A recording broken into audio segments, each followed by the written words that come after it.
everybody, and welcome to our Overly Bright Twitch channel. Now you are here with your toes in our somewhat tepid waters, I guess we better introduce ourselves. We're the Bloodthirsty Puppets, and tonight we are doing Friday Night Spiced. We are using Spiced, but we're in a very different setting. We're playing in 1940s World War II. So it's not one we've ever written before, it's not one we've ever done anything with, but it's going to be an experiment. Before we get too far, rules to chat: don't be at all about someone's race, don't be at all about someone's gender, most importantly, don't be at all. Or a screwdriver. I paused and waited for it this time. I'm getting so good at this.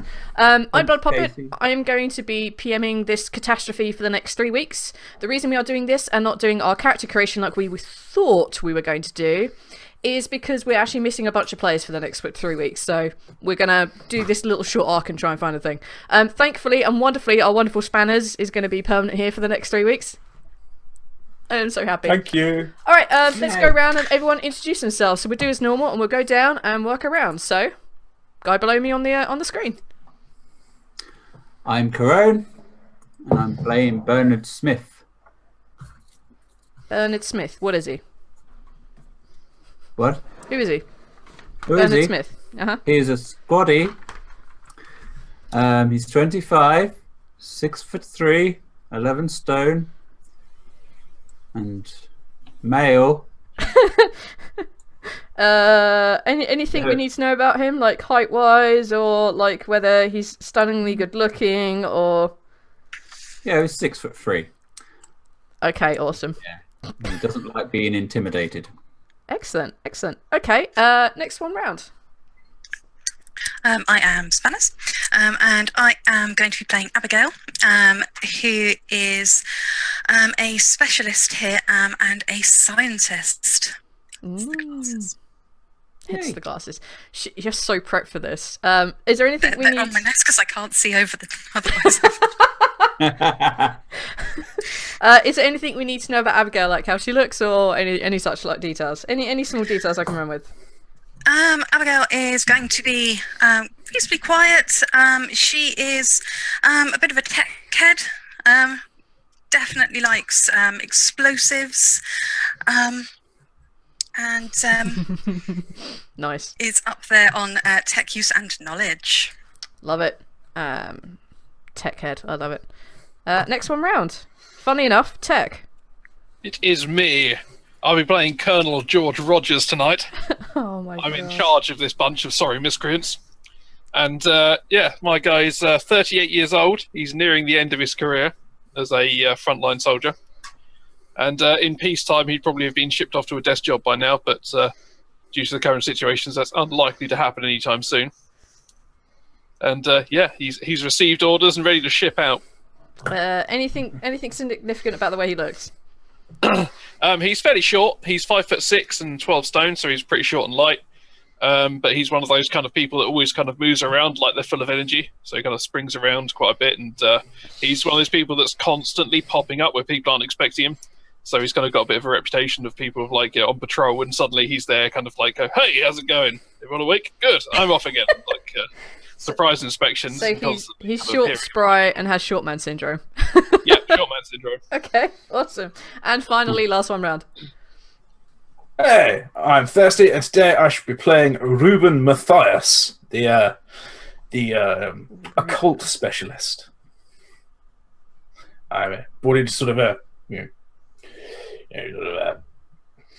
understand any weird and unusual things we may find. I'm 5'5". I am 47 years old, and he is 15 stone, which means he's about 5 stone overweight.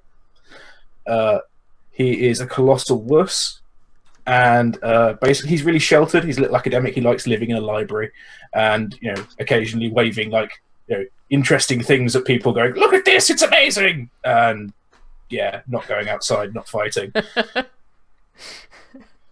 Excellent. He's been through like the minimum like 3 weeks combat training. And also, like, tech, if someone's 5 foot and they weigh 12 stone, they're a stone overweight. He is, of course, muscle. I'm 5'6". And is, of course, muscle. Which is very different from being fat and overweight. He's all muscle. Okay, so a quick heads up about a slight change to the system in this particular game is that everyone is going to have a weakness. And this weakness can be is anything from being too compassionate for his men, like cares too much about them, all the way across to being a bit of a hypochondriac, very easily intimidated, and Spanner's one, which was really awesome, but I immediately forgot now I'm talking about it. I don't believe what I can't see. Perfect. Excellent. So the only way that our current miscreants are going to be able to generate legendary points is by making another player fall prey to their weakness. So each person is going to play their own character and going to be pushing the weakness of another person. So I'm going to let you guys decide whose weakness you want to play. Let's start with Thirsty, because technically I should start with you. Whose weakness do you want to play? I think I should be playing Spanner's weakness, because if anyone's going to be confronting the scientist with things she doesn't believe in, it's going to be the guy who believes in shit that can't be seen. Excellent. Okay, so in that case, Spanners, who do you want to take? Quite like the idea of then taking Thirsties, because as a scientist, I'm going to make him think he's ill. That's frigging amazing. So that leaves Tech and Karun. Oh, that makes that easier, doesn't it? Yep, that leaves... No, that's what I would have gone for anyway. Okay. Easily intimidatable, and you want to play upon his weakness of being... Right, excellent. So the way this is going to work when you try and force someone to play to their weakness, I help screw them over, it's just going to be a straight D12 roll. There's going to be no pluses, no minuses, no modifiers, none of that crap. It's just going to be a straight D12 roll. And that's the only way in this game you're going to be able to generate legendary points. If, however, chat buys you a legendary point, you can hold it over to the next game. The game that you are normally a regular part player in, because But what if people specifically want us to use it in this game? Then unfortunately I'm opening with the spoiler alert, not gonna happen. But you have to give the people what they want. Yes, and I will give me what I want. I'm a person too. No, you're not. You're a DM that doesn't count. I don't count. I'm a GM. You're a universe, not a person. That's true. I'm bigger than you all. And if I'm bigger than you all, what God says, guys. Yes, this is going to be any way you guys can generate legendary points. Anything that anyone decides to give you will be held over to your next regular game, which for Spanners and Thirsty is Monday, and for you other two will be Friday when we come back and start the new campaigns. So just as a head up, that's how we're running. Okay, what's Tech's weakness again? I'm compassionate about my men. Which, to be honest, in this situation is you. Okay. That's true. Oh, never mind. So basically, whatever you want to break. Oh, come on, sir. You'd be like, oh, boss, come on, I'm tired. Using your best zippy voice for some reason. Yeah, yeah. Okay. Come on, Bumble. Are we all good? Sorry. Excellent. Okay, I'll start this horrific, horrible music. I want Is it jazz? You guys are of course absolutely able to buy me legendary points to screw them over, and I will definitely take that. The checks are slightly harder in this game than I would normally set them, so just as a heads up, you're going to need those legendary points. Alright, let's start this horrific music. No, it's not jazz. Jazz is just like when we go to hell, jazz will be there. Okay. We find ourselves in 1943.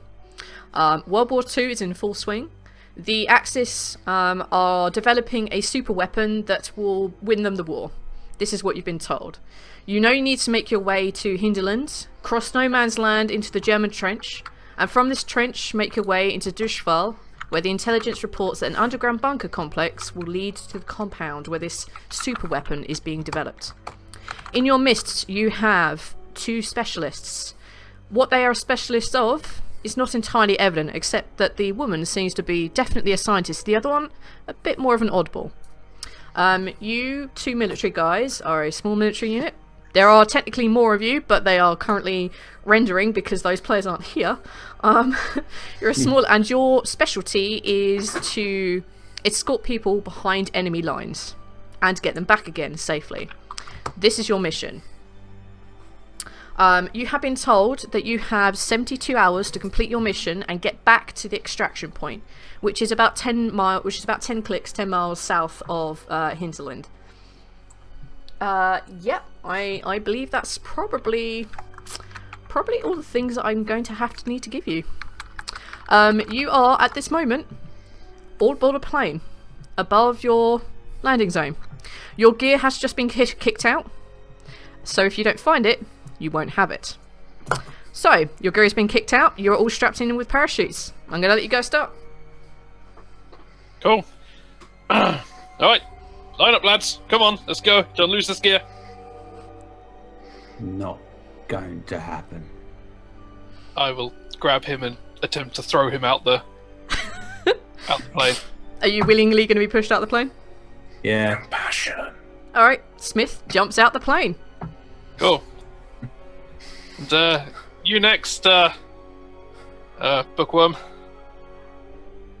Go on, Abigail. That'll be you.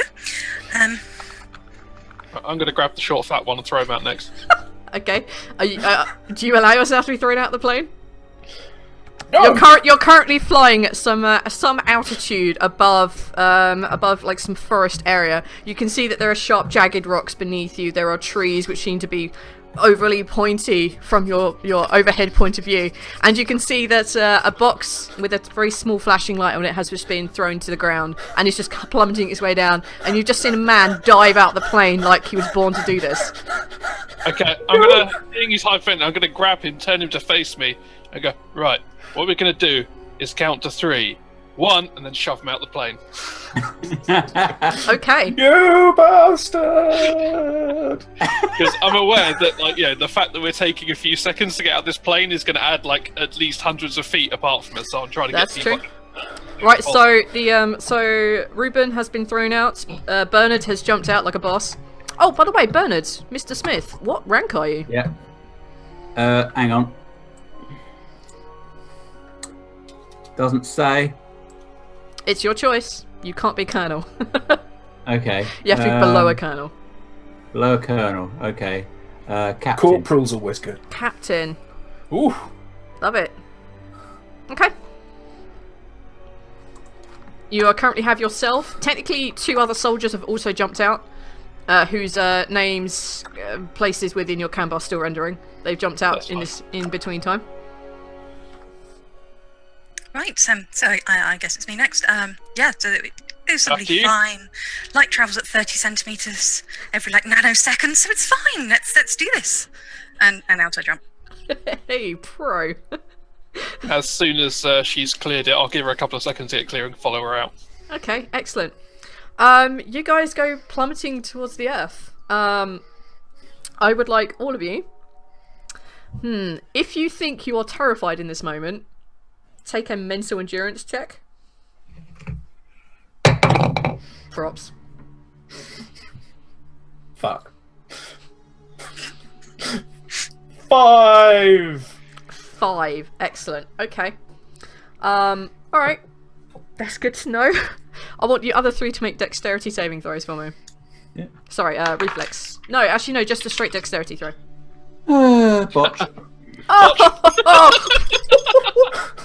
Sharp, spiky rocks. Everybody dies. 4. This mission is a Suddenly, my 5 doesn't look so shit, does it? You guys plummet down towards the earth. I'm going to call you Professor Ruben, by the way, because it's the only thing I'm going to remember to call you. So I'm going to call you Professor. And Abigail, you're a doctor. So, Professor Ruben, you go plummeting down, and the fact you've just been pushed out the plane backwards is terrifying to you. You kind of roll about, and in the end you feel like, bugs hit you in the face, and everything is terrifying, as you see the ground rushing towards you. You fumble for your parachute, and you manage to, and just, claw at your chest, and just pull it. Probably moments in time, as you just suddenly just kind of descend at rapid speed into the top of these trees. Key advocate. Can I just say, if we've got one of these military planes, I was assuming it's one of the ones where the people have already got the auto strap, so as soon as they come out the plane, it sets the chute off. No. Because I assume these guys weren't trained on how to parachute. No, these guys were. Okay. These two have had. These two volunteered. They have had some basic training. They've had enough training to require them to do what they need to do here. Right. Okay. Fair enough. All right. The Doctor Abigail. You are also released your shoot. Just that kind of a little bit too late, but enough to not smash into a tree. And you two will take only 3 points of damage as you smash into the tops of these trees. It is not mitigated by endurance or your armor. Yeah, you guys go smashing. You two who botched, the two military trained guys. Yep. Go careening into this, and to be fair, Bernard's just probably concentrating on finding out where the box has gone, and kind of releases his parachute that little bit too late. It has definitely gone off, but it didn't open completely fully. You did slow down a bit, but not enough. And the same happens to the Colonel, who's probably too busy, like, oh man, I've left it way too late. I'm too busy watching where everyone else is going and trying to coordinate our regrouping. Oh shit. And you guys take 8 points of damage each as you smash into a tree. One of you gets like firmly smashed into one of your knees, and one of you takes a hit straight across the gut. And you two both fall to the ground. Your parachute not properly engaged. Those two of you who didn't botch, your chutes are kind of tangled up in the trees, and you're up in the trees. The two military guys are on the ground. Where do you want to go from here? Ow. I'm choking! Oh, my legs! Oh! I'm gonna get up and kind of take a few seconds to go. Oh, right, okay, on with it, and then I'm gonna go and regroup our bunch of our smooth deploying team, who obviously clearly were trained how to operate a parachute correctly. Maybe you think that maybe your men should be retrained. Next time we do this, I'm going to get one of those auto-deploying parachutes. Yeah. The other two of your men have made it to the ground safely, like they're supposed to, and are currently burying their chutes. Yeah, that's what I was going to do. Once everyone was safely down, I was going to take the chutes down and conceal them somewhere so people can't just go, hang on, is that a parachute in that tree? My legs! Sorry, who are you speaking to? Well, it's just I'm stating my plan of action. Once everyone's safely on the ground, take the chutes out the trees and bury them somewhere or hide them under a bush. There are currently two of both your specialists are stuck in the tree. Yourself, Captain Smith, and the two renderers are not. Okay, I'm gonna grab Captain Smith and coordinate with him on getting these two out the tree. I'll probably start off with Abigail because she would be easier and lighter to deal with, and isn't complaining as much. All right. Ah, my legs! You hear one of the renderers just like look up at the professors, like, shh, the enemy could be anywhere.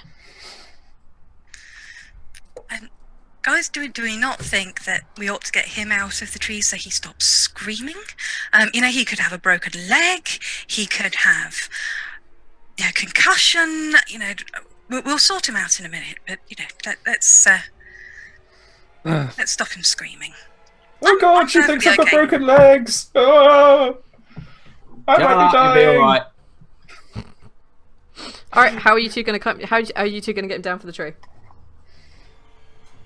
Is he like free hanging over the edge, or is he just like stuck against the trunk of a tree? Let's say, do you know, it's funnier because it's him. Let's say he's just stuck in the tree.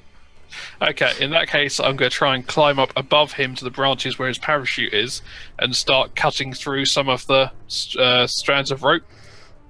Okay. Blank up. What kind of harness are we wearing? Is it sort of like the crisscross one that goes like around the thighs? Yeah, probably the full body one, so it'd be like under the crotch and under the arms and stuff. Yeah, the proper, like, you are strapped into this mofo kind of one. Gents, is it worth making sure that obviously Ruben hasn't like hurt himself as he landed? I'm sure I heard a funny noise, and that is ever so tight, and we don't want to cause any lasting damage, family wise. Okay. I want you two to roll d12. I fail. It's far more interesting. Oh, 10. You have actually been told you need to be quiet because there are enemy nearby, so do you have this in mind? 4. Alright, legendary point goes to Spanners. Spanners, God. note this down somewhere. Skageth has brought you a legendary point. Thank you. So that you can definitely use next Monday. Not Monday coming because we're not here, but the Monday after. Okay. Yeah, you have this overwhelming urge to shout at the top of your lungs that perhaps your legs are broken. Go for it. Oh God, my legs are broken! Oh, what's happened to my nuts? Oh, I don't want to be infertile. I'm too young. I told you, shut the fuck up. If I'm close enough, I'll just sever the rest of his cord so he falls out the tree. Perfect. Yes. You basically fall unceremonious to the onto the grounds as you hear the captain just shout at you to shut the fuck up. He's pretty close to you as you land, and I'm pretty sure he's gonna give you the glare. Hopefully I'll wind him a bit when he hits the floor. Yes, he is definitely winded. It's now just the Dr. Abigail. Do I get hurt when I hit the ground? I'm gonna go with no. Okay.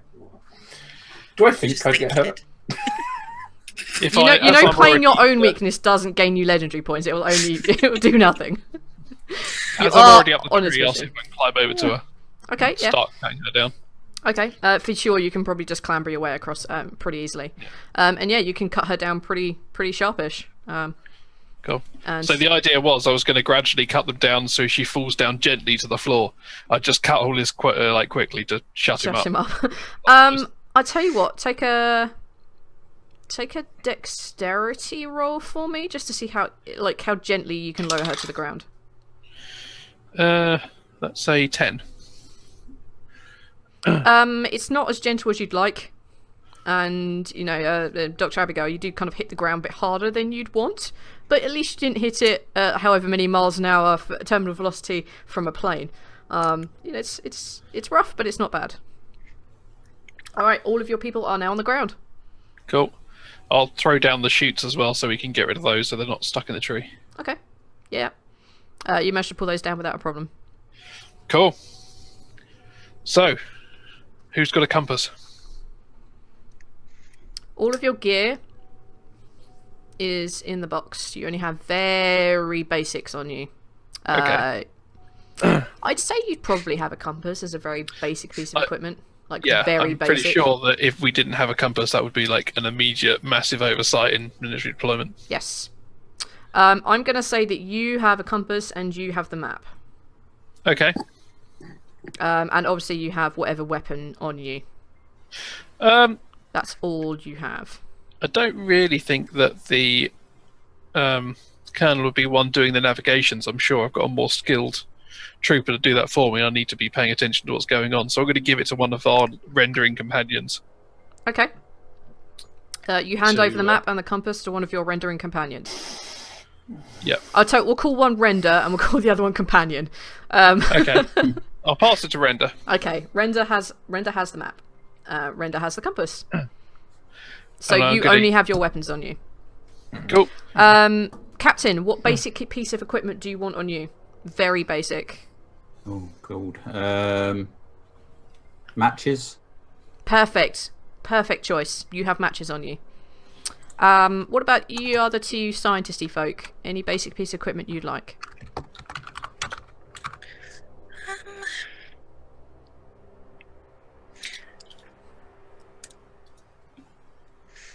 Thirsty, do you want to do...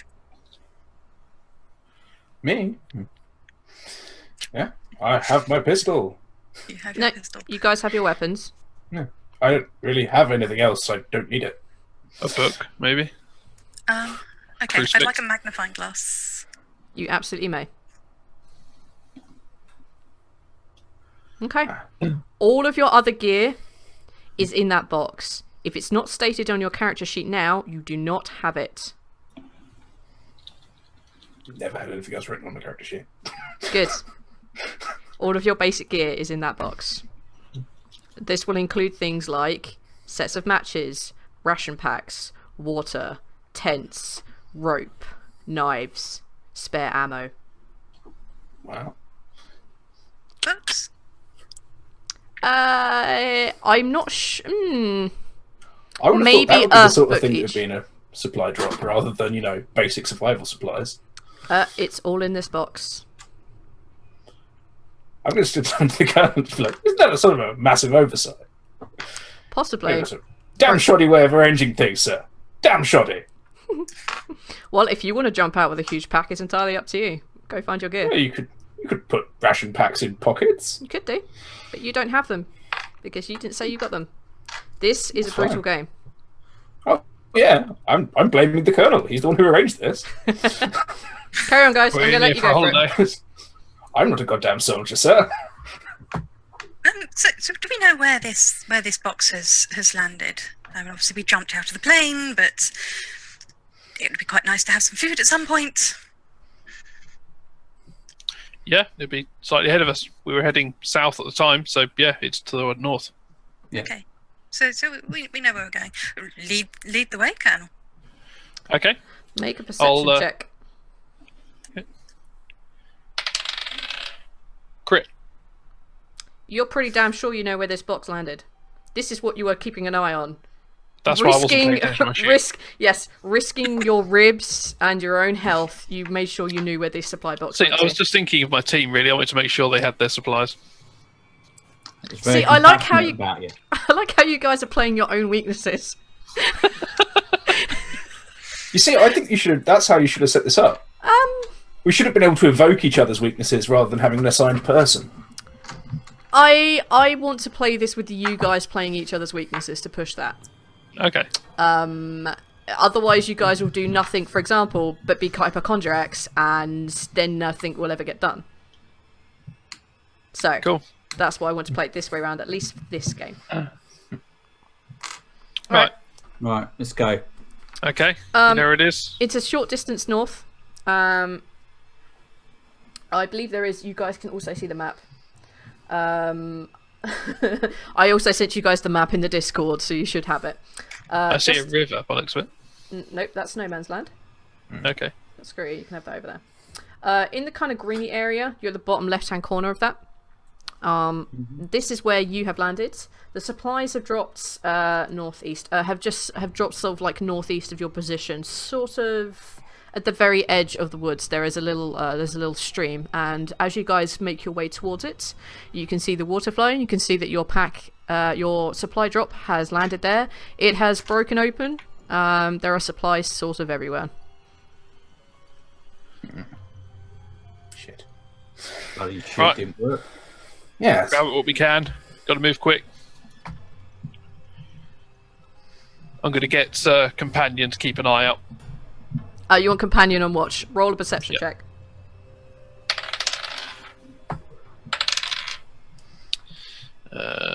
I rolled a 3. Do you want me to Oh. just use my stats? Yes, just use your stats. When you guys roll for render and companion, use your own stats. Okay, doke. So that'd be a 6. A 6. They're keeping watch. We'll deal with the results of that in a minute. Alright, yeah, you guys find all your stuff laying around. As I say, you find pretty much all your basic survival gear. You find food, waters, you find a spare clip each. Colonel, you find 2.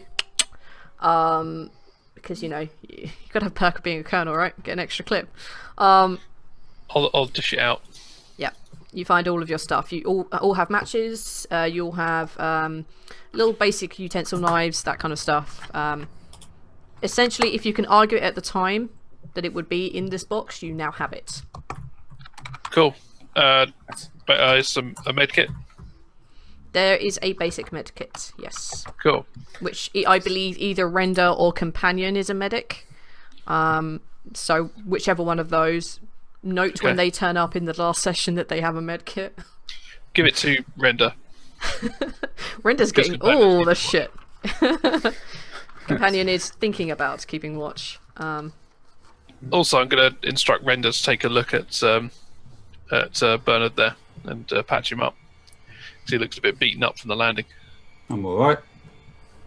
You're bleeding everywhere. Look at you. Patch yourself up. Come on. That's war. You're meant to be a soldier boy. Bleeding all over It your only works uniform. if you ignore your weakness, dude. Yeah. Yeah. Act like an actually, asshole and get people to evoke your weakness. yeah. With text one, I'm going to allow him to ride it a little bit, because of what's going to be coming up for him later. So, a little bit. Okay. Render will go over and have a look. In that case, roll a medic check for Render.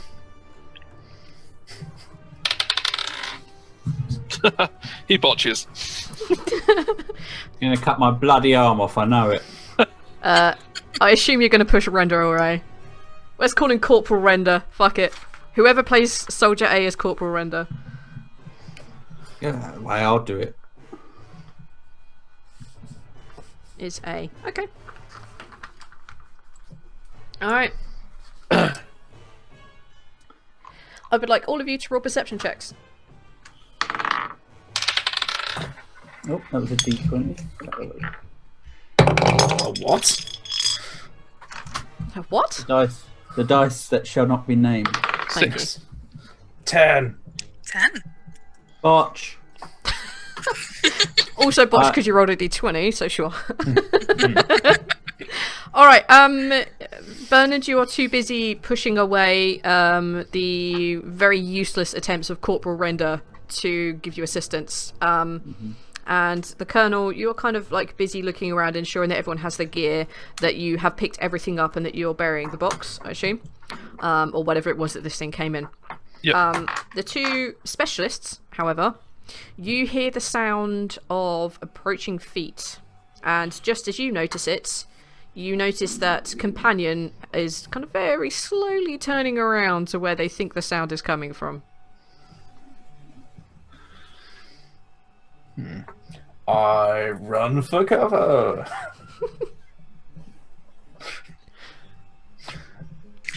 Do I notice him running? Yes, it's blatantly obvious.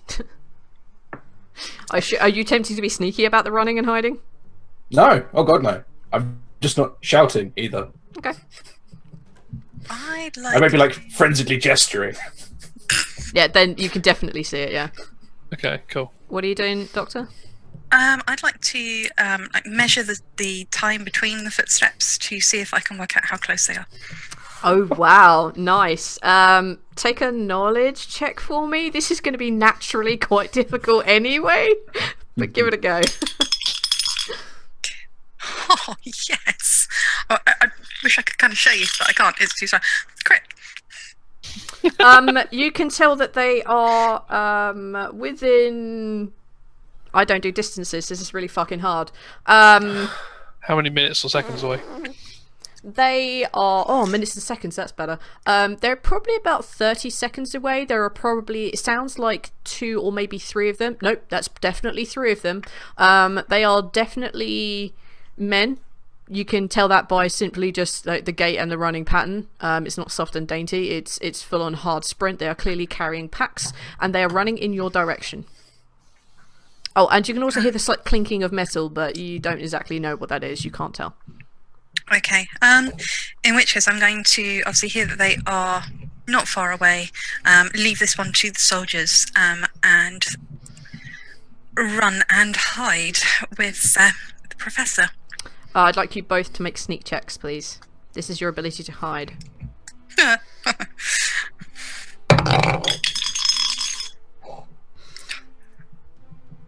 13. With my bonus, a 2. Alright, surprisingly, the larger man manages to find a decent place to hide. But let's say because of his bulk, you can't hide in the same place and you get left out in the open. That's so good. Okay. Colonel, you become aware, probably as these two break for cover, like, oh crap, we need to go hide. Companion basically drops to one knee and takes a position and says, Colonel. I'm going to gesture Render and Bernard to go to... Is there a path they're coming along or coming through a clearing or a gap in the trees? there isn't really so much gaps in the trees. Sorry, there are also gaps in the trees. There isn't really a pathway through the trees. Okay. But they do seem to be making their way towards you. Okay. They're coming from one specific area, and companion points down, having looked through through whatever. No, they don't have a scope, so just pointing down towards the. No, one of them does have a scope. It's like companion has a scope. Is pointing down a passage, sort of like a kind of a little glimpse through the trees where they think that they've spotted someone, and they hold up requisite 3 fingers, so they think they've seen 3. In that case, I'm going to gesture Bernard and Render to one side of the path. I'm going to drop back to the other side of the path and leave Companion there with his scope, a position where he can get a good shot off, and basically wait to ambush them as they get closer. Okay, in that case, I need you both to make 2 sneak checks. One of you is rolling for Render, one of you is also rolling for Companion. Okay, my first one was a botch. My second one is a 7. Okay, a botch and a 7. I'm going to say you're taking control of Companion, and Companion has refused to move from this open area. He has got his scope out, so he's probably just like, I found the perfect shot. I'm like, get into cover, and he's like, no, I've got the perfect shot right here. No, sir, I've got this. Trust me, I've got this. But you managed to find a bit of cover, you think. You find a rock that you can hide behind. Bernard, how are you and Render doing? 11, not a botch. Okay, for you or Render? I'll give it to Render. Okay, and yourself? And then run the risk. Hang on. Oh. God damn it, Skag! Okay. You got a botch. Okay, you ran the risk. Fudge. Alright, how do you want to I'll let you decide how you spectacularly fail this. So I'm going to say, for the sake of brevity, that Render has made it into cover. What happens to you? I'm trying to be very sneaky, but even being very sneaky, I still manage to trip over my own feet and fall on the floor. Perfect. You are lying face down. Yes. Okay. We have 2 of you out in the open. One a not beloved NPC. One a beloved PC. As you guys see 3 guys running towards you, and Companion indicates that they have stopped, and they seem to be checking you out. You, Colonel, are close enough to see that these are definitely 3 soldiers. They appear to be... Well, they are definitely wearing the British uniform. But you also have intelligence to know that they may not necessarily be on your side.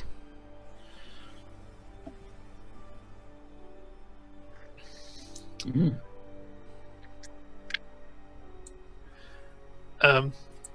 I'll lower the rifle just slightly and kind of slightly questioning, but Guten Tag. Oh, bold move. Bold. Oh man. Make a Okay, this is a thing that might play out. You just ask them hello in German, or good day rather in German. Good day, to be precise. Good day, to be precise, in German. Either they're going to think that you're German, or they're going to respond. So I'm going to let you know that ahead of time. So would it be me taking some kind of manipulate check, or? I think it's going to be manipulate time. Okay. Crit. Okay. You quietly, you announce Guten Tag into the into the forest, and it echoes around a little bit, and you see these guys stop, look over in your direction, and they say, Guten Tag? Are you German? And you see all of them bring their guns up and kind of aim at you, but they're not about to fire. They don't have anything clicked off or anything. They're just ready. What kind of accent do they have? Are they like clearly like British accent, or is it? They are very clearly London accent. They clearly can't pronounce that. Guten Tag. What? In that case, I'll drop the accent and go. No, just checking. Oh right. We weren't expecting anyone here. What are you doing here? Again, they haven't really lost their formation.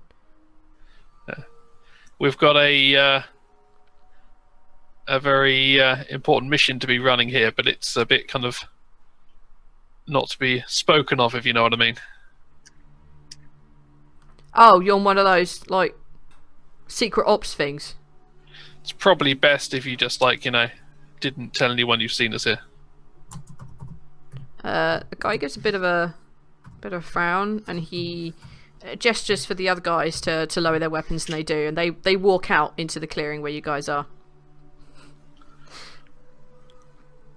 Well, I'm not really sure we can do that, sir. See, we've got to fill in reports about patrols of like movements of people we've seen.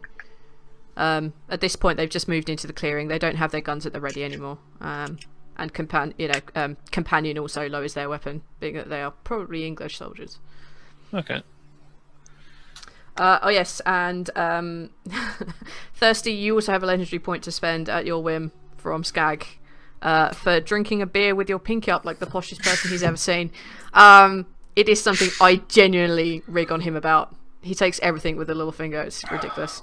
But yes, you can't use that in this game, but you do have one. Hooray! So note that down somewhere, probably next Monday's game. Okay. Okay. So good. So, hearing British voices, I'm going to see if I can distract these guys so that the soldiers can then kind of scout out to see if there's anyone else around. So I'm going to kind of move over to them and engage them in conversation. Cool, blimey, what's a woman doing out here? Well, Oh god. so I'm with these chaps here. Guys, have you seen the sky? Look at the sky. It's a really odd colour. If you look just over there, you'll actually see that it's no longer blue, and actually it's sort of turning more red.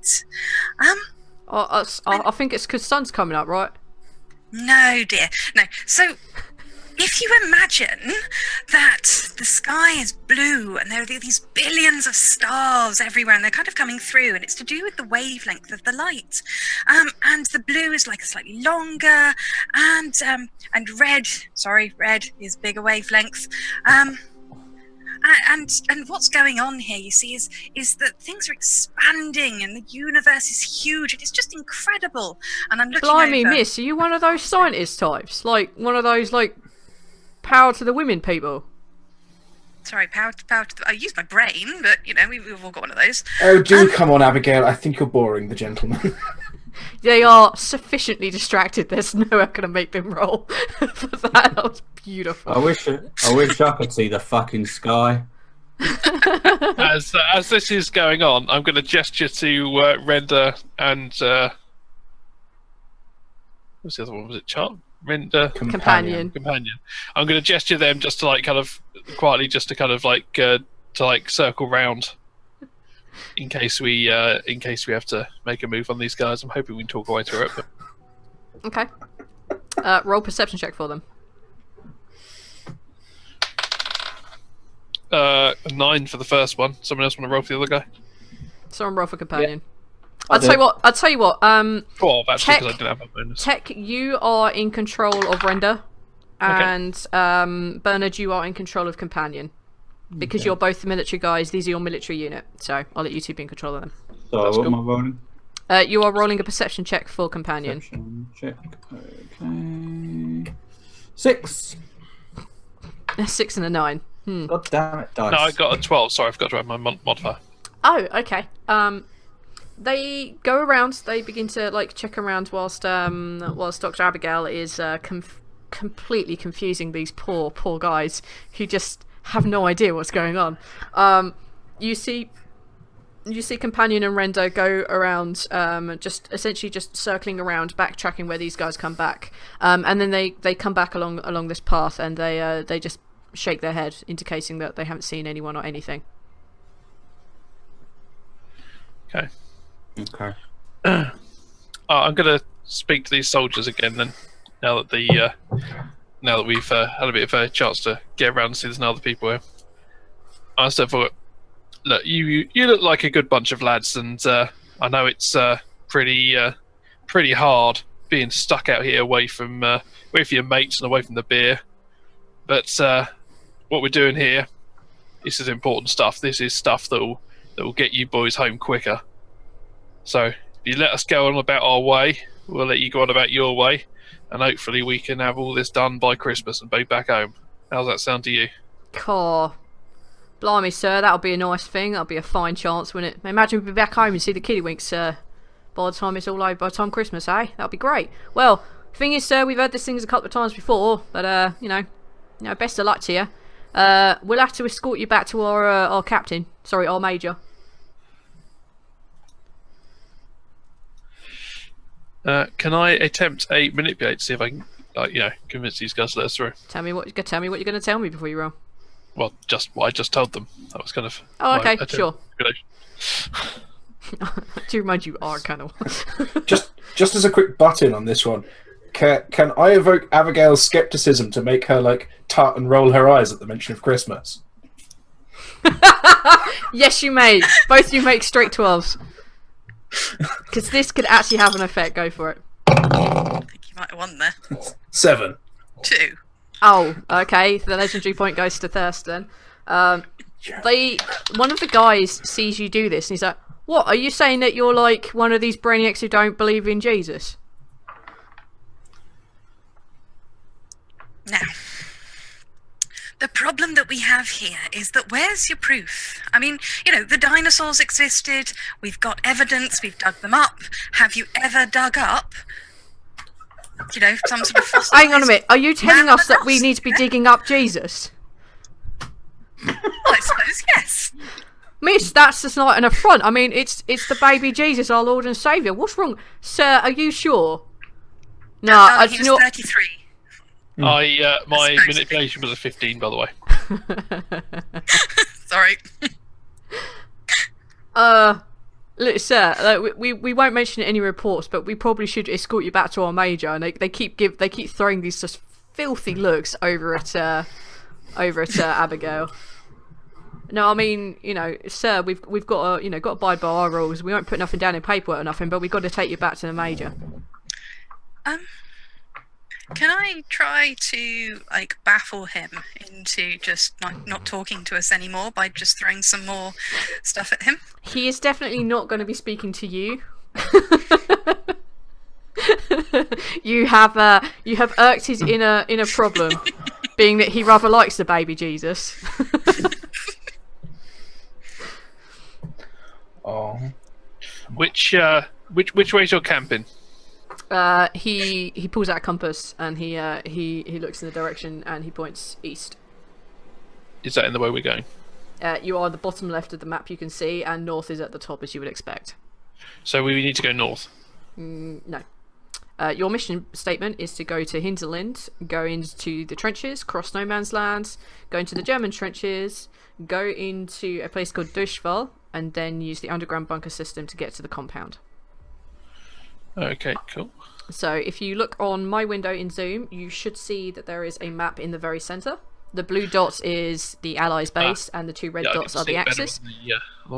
Yep, and obviously there's one in our Discord too, which is a bit bigger and clearer for you guys. All right. So are you based in Hinterland, lads? Yeah. Belong to a little detachment, the 43rd, and right. Got our major kit. All right. Let's head back to your base then. All right, sir. Can you take your name?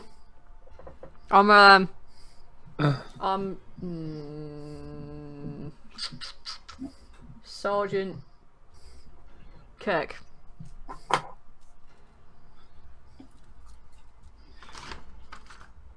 You can take the Gerald. Gerald. Yeah. Got a rank to go with that, sir. I do, and as soon as you get back to your base, I'll have a chat with your CO about it. Roll an intimidate for me.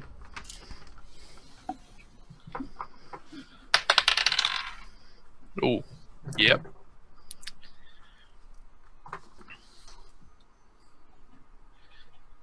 Numbers. 14. Ooh, okay.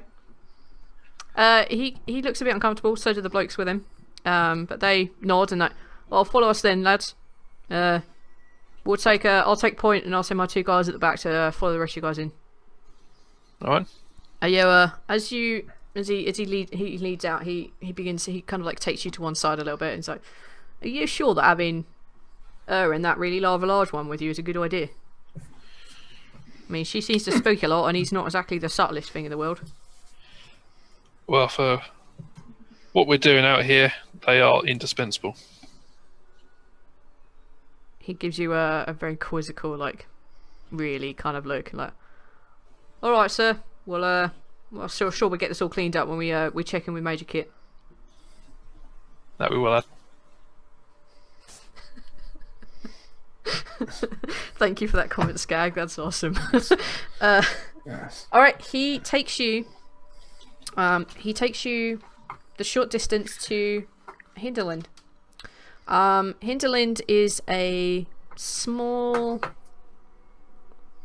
little settlement. It's not exactly a village or a town or anything. It's just a few hastily erected tents, that kind of thing.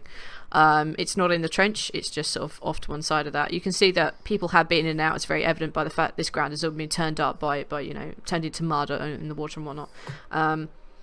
As you get closer, you hear a couple of whistles, and you see that some of the patrols and stuff let you through as they see a returning patrol coming with them. You can see occasionally that some squatty has lit up a cigarette of some sort and is quickly like knocked out of his hand by someone, like, telling him to, don't be so fucking stupid in the dark, that sort of thing. As you get there, it is not just quiet, it's eerily quiet.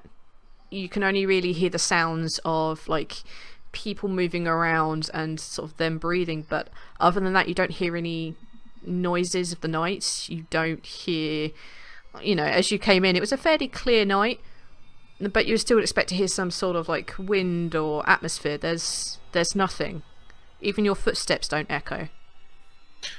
Being an experienced soldier, would that be kind of fairly normal, like around the battlefield area? No, hell no. You would expect a lot more noise than this.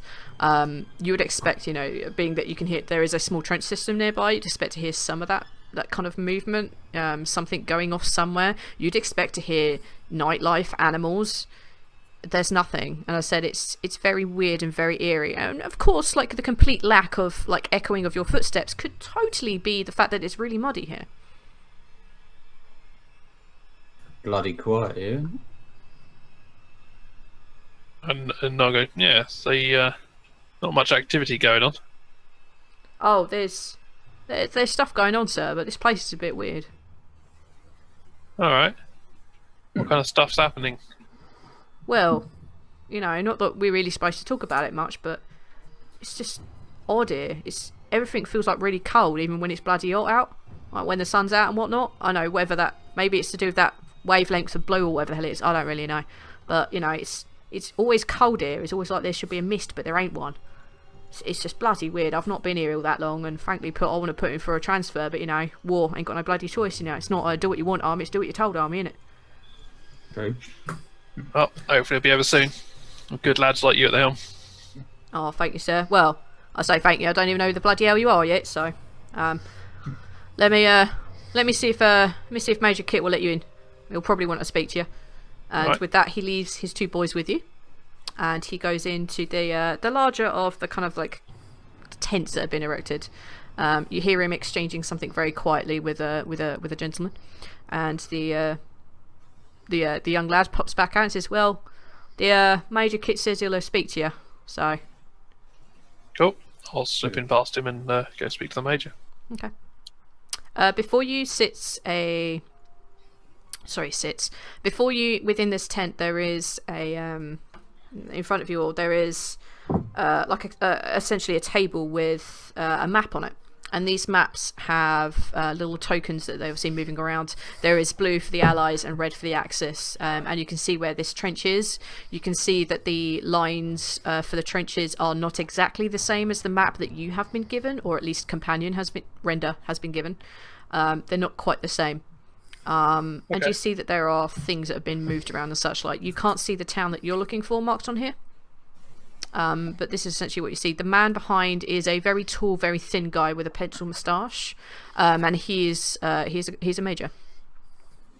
Okay. So what do the four of you do? Salute. He snaps back a salute. I'll. Cucumber, do I have like any insignia on me or anything inferring my rank? I'm going to go with no. Oh, yeah, I'd assume not, because I'm on basically a... Exactly. You don't have any real paperwork with you. But you would have...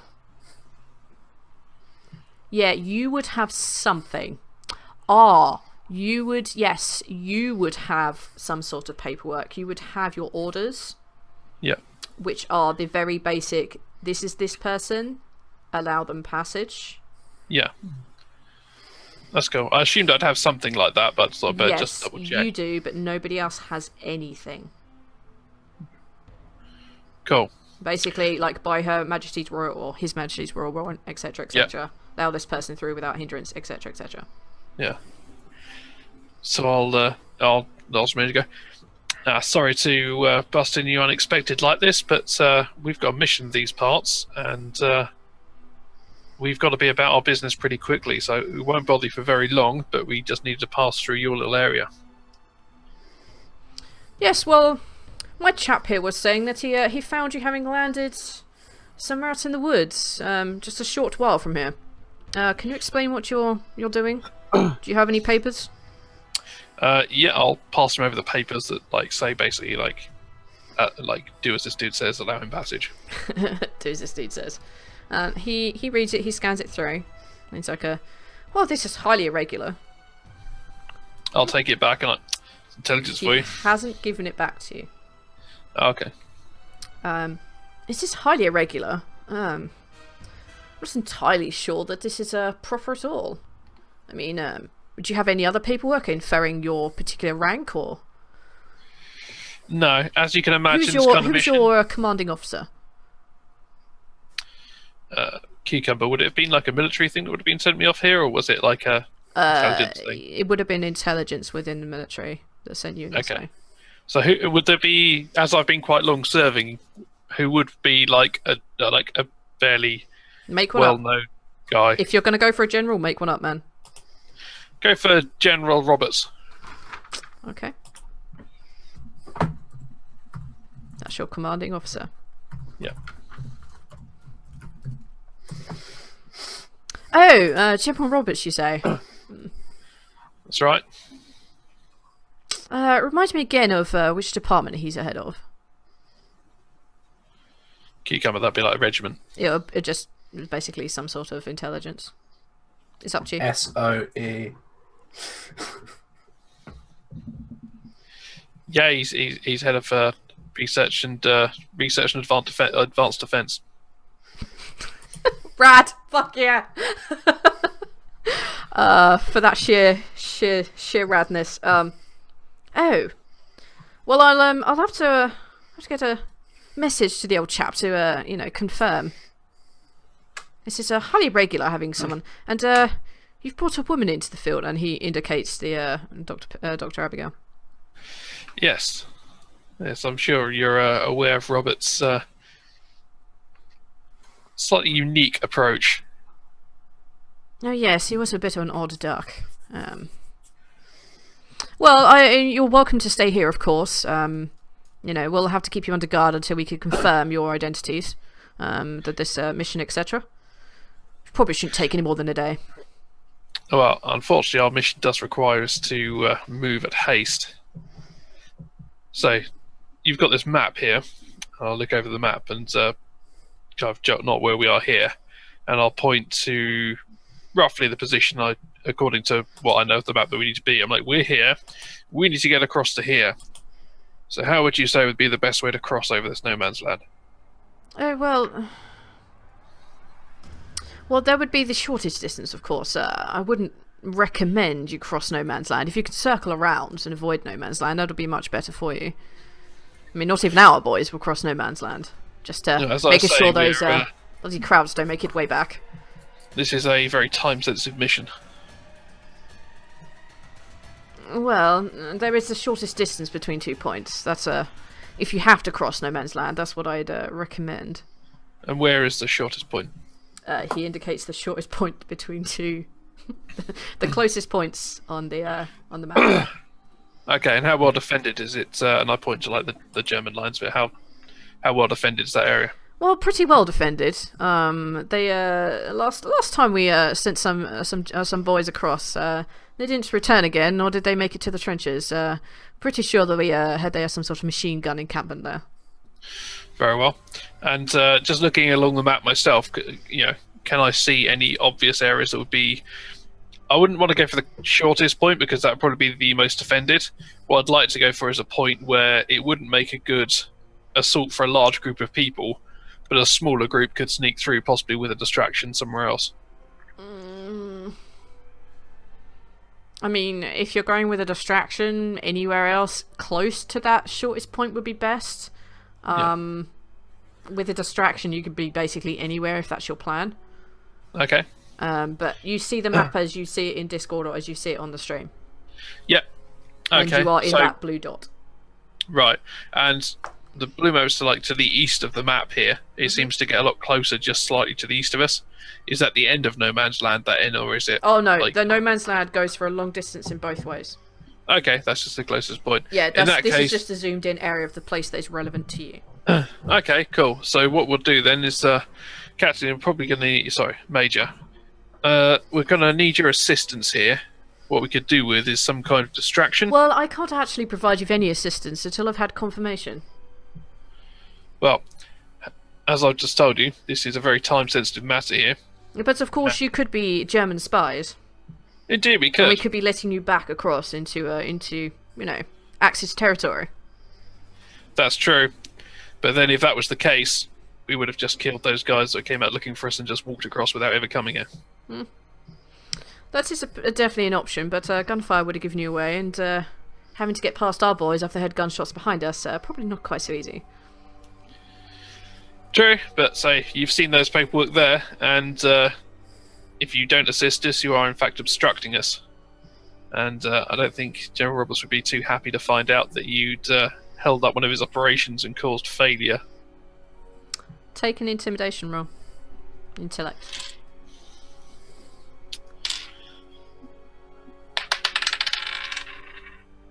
I'm going to spend a legendary point on that one. Okay.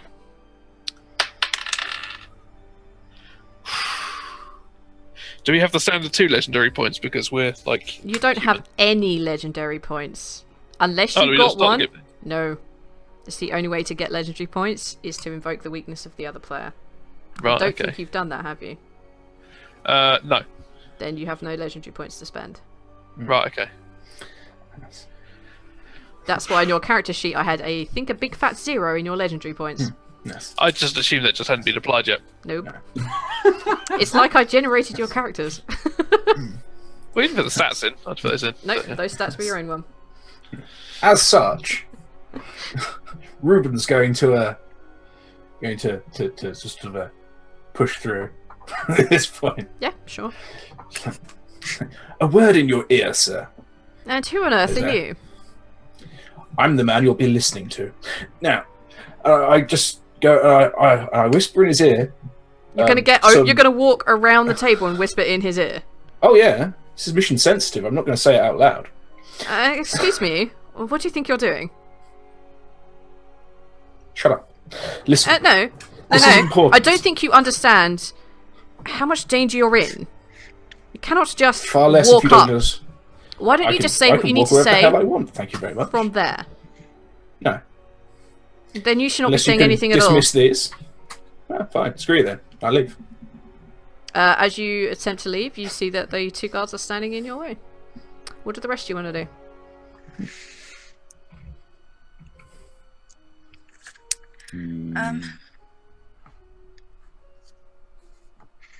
You don't have time to be held prisoner.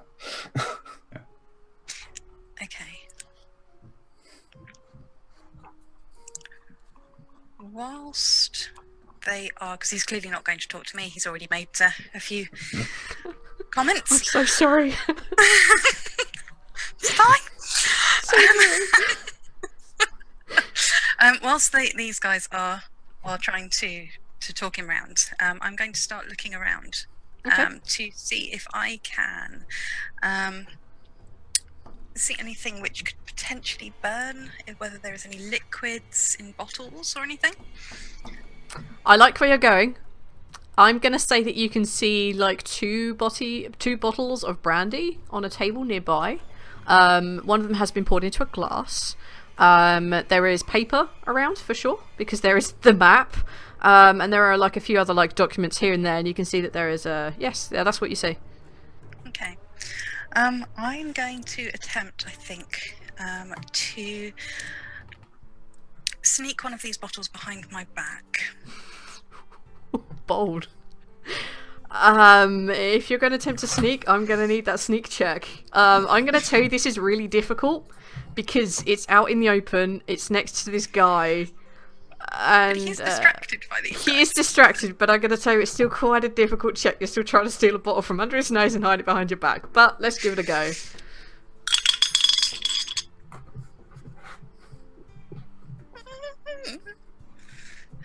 Nine. He sees you walking... Oh, take a charisma check for me. Oh, that might be better. Nice, 12. Okay. He sees you walking over to the brandy. As much as he's distracted by everyone else like doing things, and Ruben attempting to go whisper in a mage's ear, he spots you walking across like, "Oh, madam, of course, I forget my forget my manners. Let me offer you a drink." And he walks over and he pours you a glass. Hands you a glass.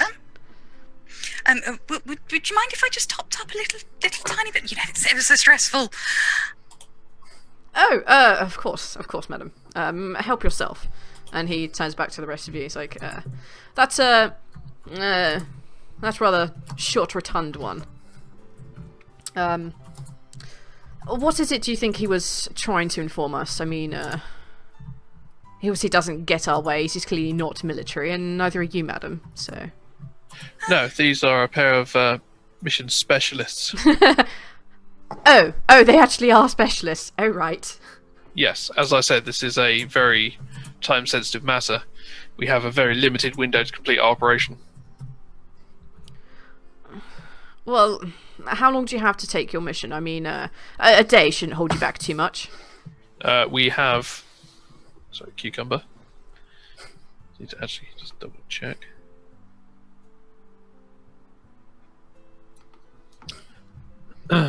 Believe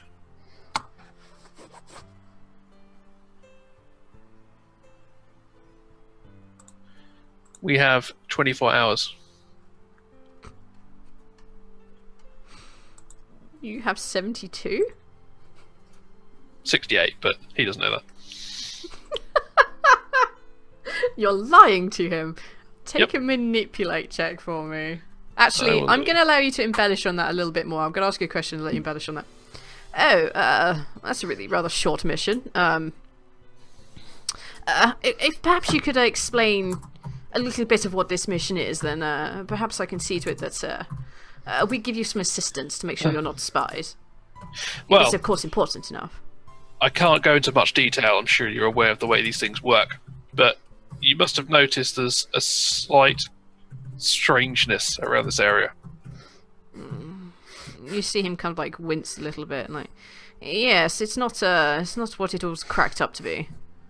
Yes, and well, without going into too many details, we've just parachuted deep into enemy territory with 2 civilians on an important mission in an area where strange things are occurring. I'm not going to tell you what's happening, but you're a smart man. I'm sure you can put 2 and 2 together. Spanners? As you're saying this, I'm taking the bottle of brandy and just gently pouring it around the edge, not near the door, just sort of like down the walls. Gently. behind me, so no one can see what I'm doing. I'm just gently pouring. Okay, again, I'm going to need you to make the mother of all sneak checks. Brandy has a very distinct smell, and you're trying to pour it on the inside of this A tent. glass of it. You gotta take a sneak check. I'm gonna tell you this is really fucking difficult. I am distracting him very intently at the moment. Oh my god. Distraction aside, how are you doing this? Are you just picking up the bottle and pouring it, or are you accidentally swishing your glass, or? I'm appearing to drink, and then just kind of gently pouring it down the wall so it doesn't make a noise. Okay. Oh, My pinky up. Oh my god! As if that makes it all better. The major looks over at you and then looks back at the colonel. It's like, it would appear one of your civilians is pouring alcohol on the inside of the tent. What kind of mission are you on? These specialists, I don't pretend to know how they work. It's not my job to, watch what they. I've just got to get them from point A to point B, and then they do a thing, and then we get out of here. All right, take a final manipulate check. Okay, I did just get a. The roll as Samantha was talking about. I rolled an 8 for what was it? Intelligence manipulate. Yeah, or I'll take charisma. I'll take either, actually. I know it's technically not a stat you can put on it, but I'll take either. Actually, I think it is a stat you can take on it, yeah. I'll take 13. whatever base. Okay. He looks at you, he looks back at them, and he looks back at you, and he says, well, this place does seem, to be perfectly honest, this is really rather awful place.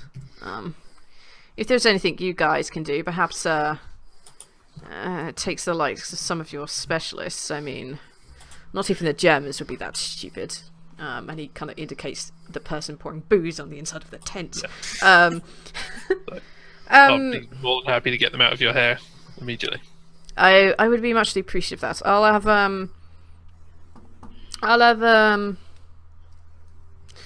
have Sergeant Kit go with you. Sergeant Kirk go with you. He's a good sort. Cool. We'll need, as I was saying earlier, if we could provide any kind of distraction, that would be very helpful. What kind of distraction are you thinking of, old boy? If you could have someone, I don't suppose you've got any kind of, do you have mortars or anything in here? Yes, we do. A couple of mortar shots towards that encampment would be a good distraction. What's encampment? The shortest point. Clearly, being the shortest point, that would naturally be where defences are. I'm sure you have defences on our side just there. Of course we do. And clearly they have defences the other side. So you would like us to order a mortar assault on the encampment just opposite the shortest. Are you sure? Are you entirely sure you want to spend additional time in no man's land? Yes. So we're travelling with a small group with the added distraction.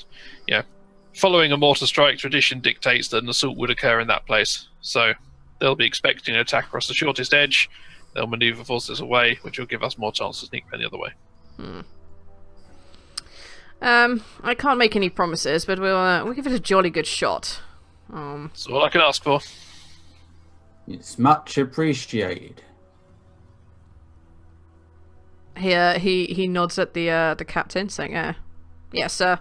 We'll see what we can do for you, chaps. Obviously, if I will ensure that Sergeant Kirk is under orders that if you do turn out to be German spies, he will attempt to make it back or shoot you. One of the two. You understand? We have to be cautious, of course." Okay, of course. Well, you better find yourself someone to hold up for a while. We have to, sight the mortars and such. Very well. Let us know when you're ready. Oh, you shall hear. You should definitely be hearing. Cool. Good luck. And you are? I'm Gerald. Take and manipulate. What rank, sir? Colonel. Colonel Gerald. I need you to make a manipulate check for me, please. I just had to double check that's not your name. It's close.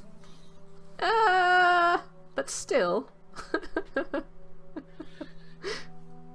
14. He nods. Like, of course, I'll, Oh, Colonel! And he snaps a quick salute off. If I'd known. Colonel Gerald, of course. Please, I'll have the sergeant take care of you, and we'll see what we can do about arranging those mortars, sir. Very good. And with that, you are escorted out. The 2 guards that are still holding on to Reuben. What do you want to do while you're out there? You can vaguely hear this going. What was the name of the sergeant they were going to give us, by the way? Kirk. Kirk. Yep. Funny enough, I'm looking to my right and seeing a big figure over there, so that's the name I went with.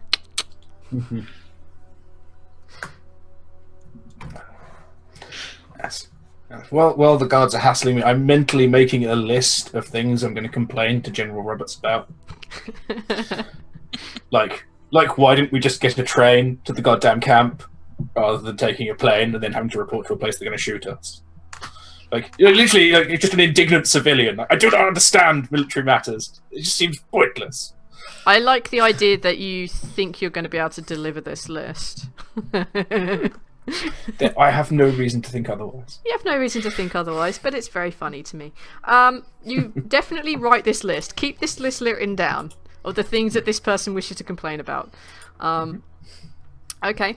The 6 of you are escorted by the Sergeant Kirk to a place just at the edge of this little encampment that you guys are at. This little place called Hinterland.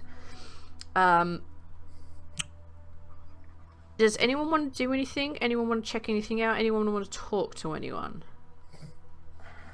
I'm going to gather the squad round, make sure everyone's okay. Make sure everyone's equipment is all ready to go. Make sure everyone's got, like, the correct number of rounds. I'm basically just going to go and do the kind of the sergeant thing of, like, checking everyone's equipment, making sure they're all, you have like, a captain for that sort of thing. Yeah, I know, but yeah. I'm going to get the captain to do it, and I'm going to follow him around, making sure he's doing it properly. Okay. And if I see him kind of not doing something, I'm going to kind of like put him up on it and so what about this, Captain? So I think that would probably intend like the being easily intimidated with it. You want to intimidate him? Yeah, following him. Well, I'm following him around. What would the wait a minute? Bernard, what would the effect of having this colonel, like, breathing down your ear as you go around? How do you think this would mess you up? Remind me that I'm still just a captain. Oh, he seeks promotion. Okay. How will that affect the outcome of checking everyone's gear?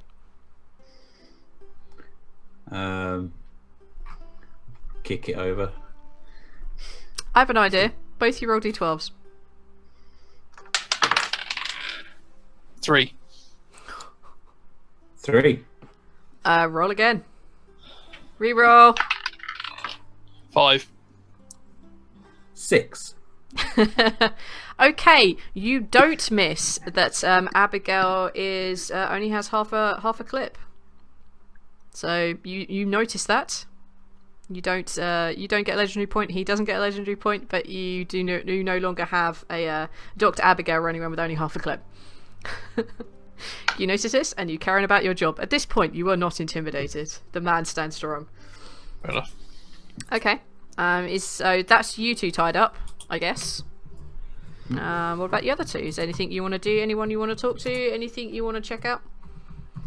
Going to take some samples of the local area, and every time I find like a new bug or a piece of dirt, I'm going to show it to Reuben, especially if it's like really grimy and might have lots of bacteria or something in it. Okay, I would like you to make actually 2 checks. I would like you to make a perception check first.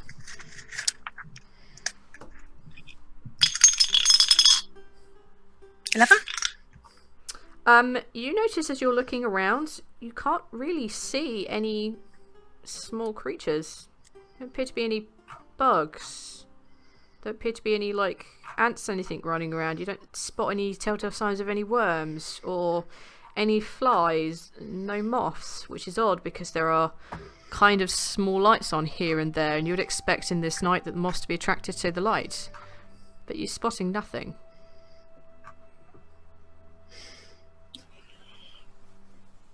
Okay. And that's disquieting, but she doesn't believe in spooky bullshit. No, she doesn't, but she still knows it. She knows.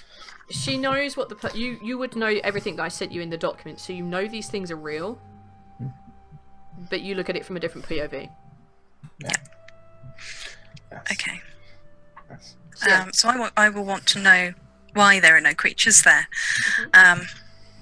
At which point I'm going to assume that it is something to do with the soil, that there's something going on. Okay, I'm going to need you to make a knowledge check for me. This is going to be really tough because you want to do, like, sampling soil and find out what components in it may be a thing, but you don't have any gear to do that with. I've got a magnifying glass. Okay, let's say that gives you a Sediment bonus. analysis. Oh god, yeah, fine, go for it. 16. Analyze the fuck out of that sediment. Analyze the fuck out of that sediment. It's I'm gonna say dirt because I don't know all the technical terms for different types of mud. Because I am not a geologist or a mud person. Dirt person. That's not my thing. Mud is the thing you put on your face to do as a child, right? I don't really know. You find that it's it's exactly the kind of soil that you would expect in this region, but things don't appear to have broken down in it. Like for the last 6 months, probably nothing has begun to properly rot or break down here. Only through like chemical means or various other things have things begun to rot around here. But it doesn't seem to be supporting any sort of life, and it's definitely happened, say, within the last 6 months. Okay, so I'm going to pick up a piece of this what appears to be mud, Mud type A. and go over to Ruben, and say, look what I found. There are literally no animals around here, which means that nothing is breaking down. There's no bacterial process, but there must be still must be germs here. Look, this looks like poo. Oh God! Whoa. Why are you waving that at me? Oh God! Just get that away from me, woman. Look, and I'm going to put it into his hand.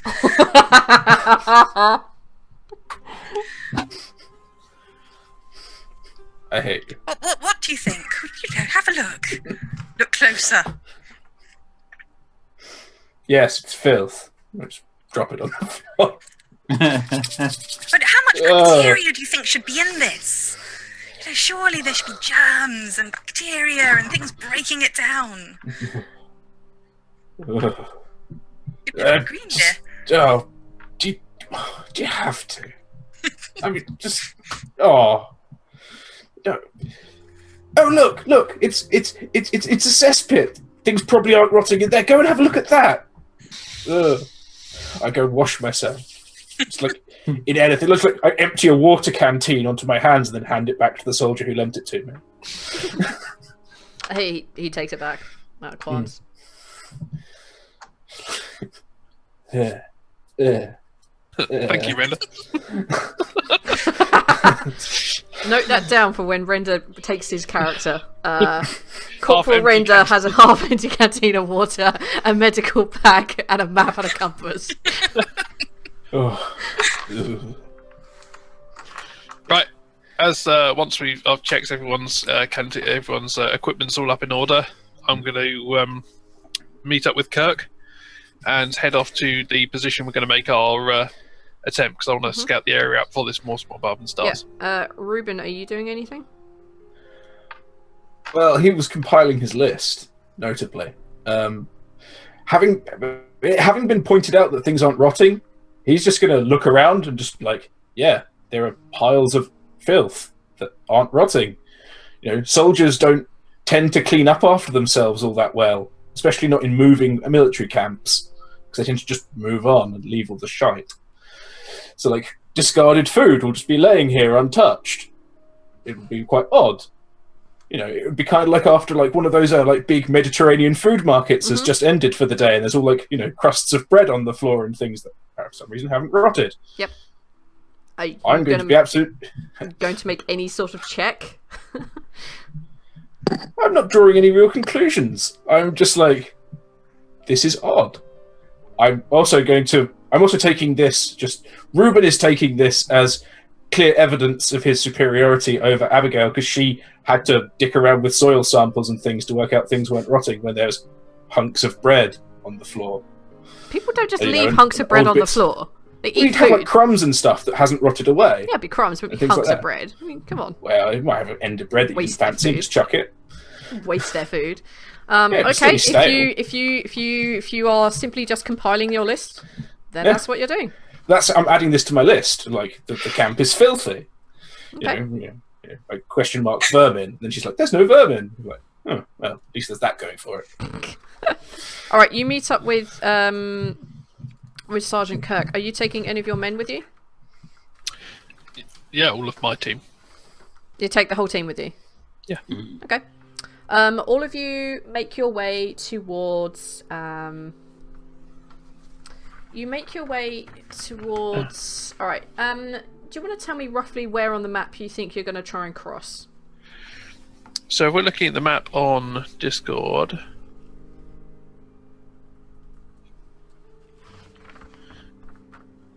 then we've got the hinterland mark, and then just up above it, just as it goes off the edge of the screen to the right, there's that dip. I assume that's the section which is going to suffer the bombardment. Correct. So we want to head just slightly to the west of Hinterlands, just where the next inward dip comes in, just below the compound. That is a pretty wide area to cross.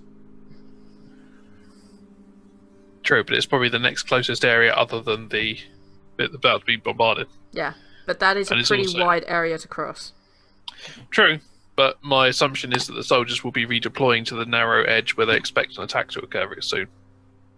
Okay. You want to cross probably one of the widest areas. Well, I'm saying this, like, literally on this map, that is the narrowest area apart from the other singular area we're just mortaring. Yep. So it's literally walk into the mortar fire or go here. There is no other choice I can see. Okay. Unless there's like, yeah, this map is larger than I can see here, but I can only see a very small section of this map. Alright, okay. I do have a contingency for walking across the largest point of no man's land. That's fine. Okay. Well, it's second smallest. It's just that it's not, apart from the tiny... It's not really. Where's the second smallest then? Because if you check on the right hand, like the proper right hand side of that map,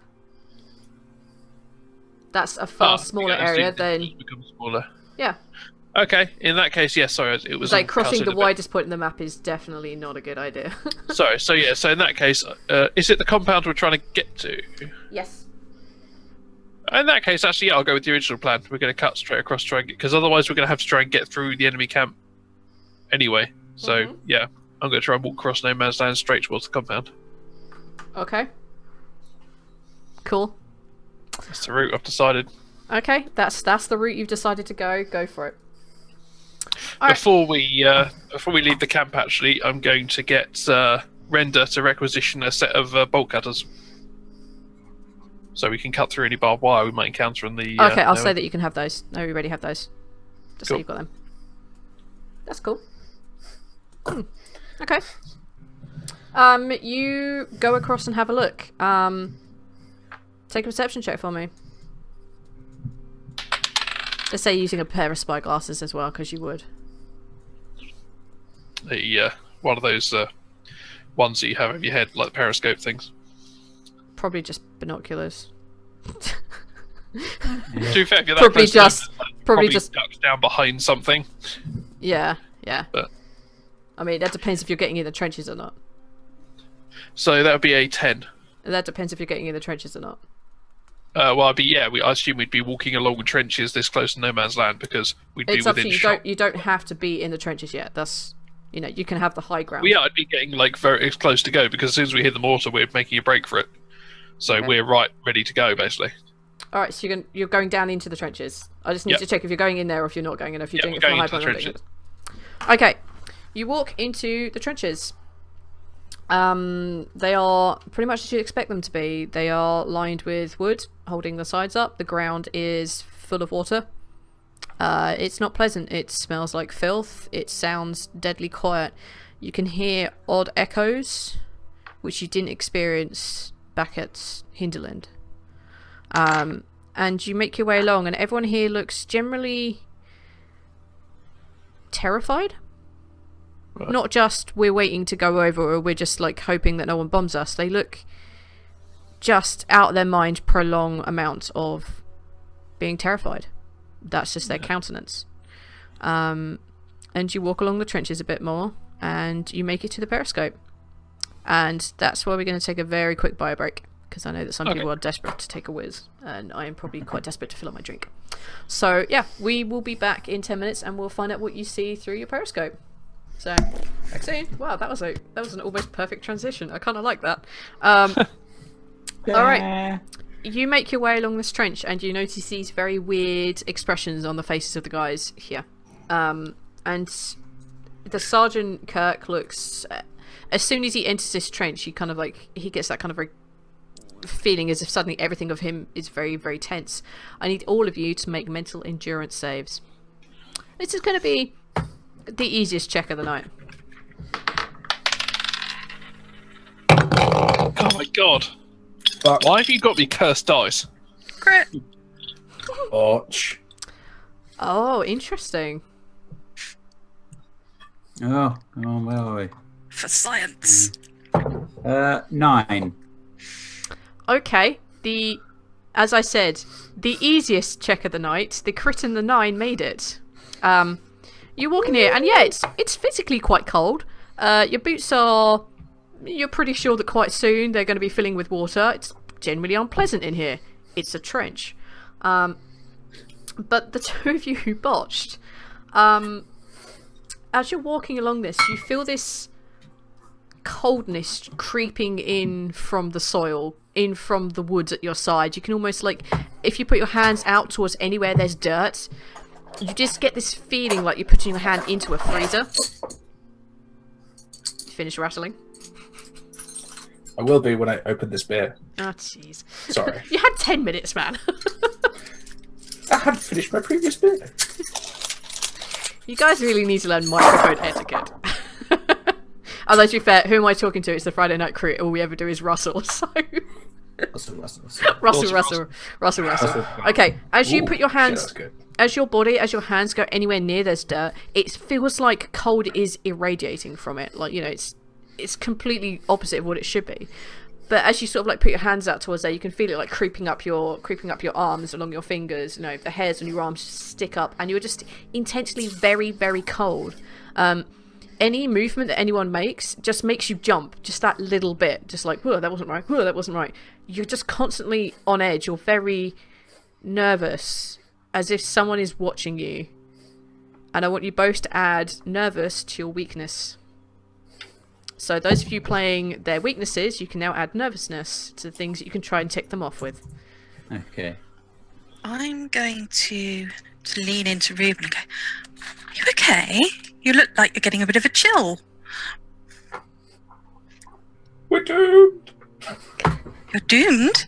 You're doomed? I'm sure you'll be okay. But, you know, do you feel okay? You know, you look a little bit clammy. Just no, it's nothing. No, not clap. What was that? No, it's fine. But none of the rest of us feel odd, you know. I wonder if you picked something up in that dreadful place where they hadn't cleared up. I wonder if you maybe got some sort of horrible germ. You two take a post 12. This is too good. Botch. You botched. Awesome. I got 2. You take the legendary point. On a 2. Okay, I'm just gonna. Quick, Render, take my temperature. I'm coming down with something. I'm gonna walk up to the Colonel and just go, "Rah!" All right, I'm gonna stop you there. I need to question why he's doing this. You are currently a trained soldier. You are in the middle of a trench in pretty much open warfare. I need to ask why you're doing this. Just to lift morale. I'm feeling a bit down. Oh wow. Come on, we're not the American Marines. You don't have to like hoorah all the damn time. Okay, if you're basically trying to do this to raise morale, I need you to roll a charisma manipulate for me. Okay. Oh, fuck it. That didn't sound too hopeful. What begins with B and ends with H? Bitch. Okay, at this point, I need you two to make opposed 12s. Also, Bowie fear. 3. 9. A 3 and a 9. Okay, you get the legendary point for this. I don't want to give it to you, but you get the legendary point for this.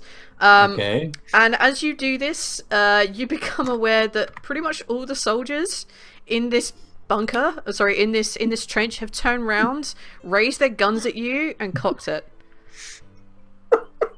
I was going to say, it would be a struggle for me not to turn around and knife him at this time. I'm just sitting here trying to keep my cool, and someone just goes, in the back. I'm like, oh god. Because you failed the roll, you kind of are also about to attack him. You are, like, literally in your hand is your gun. It is cocked, it is loaded, it is aimed at him. Oh god. And I'm gonna say that companion and renders is are fine. They have passed. Oh god. All these weapons are aimed at you, and Colonel, you have a gun aimed at your captain. Again, in a very kind of like falsely calm voice, but I would recommend you don't ever pull that kind of crap again. Lower my gun. Understood. With that Ruben climbs back up off the floor. That's a good response. Ruben just hit the deck. It's a good response.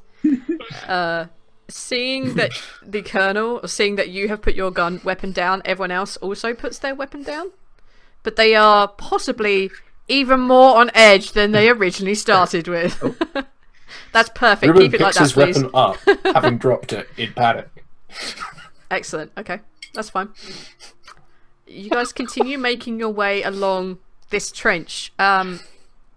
You also, especially you two that are botched, you kind of become aware of this kind of like it's gone that colour, fuck it. You become aware of this kind of like red haze. It's very thin, it's very translucent, and you're not sure you're seeing it, but the little bit of moonlight that's coming through, you can just occasionally just see this red tint.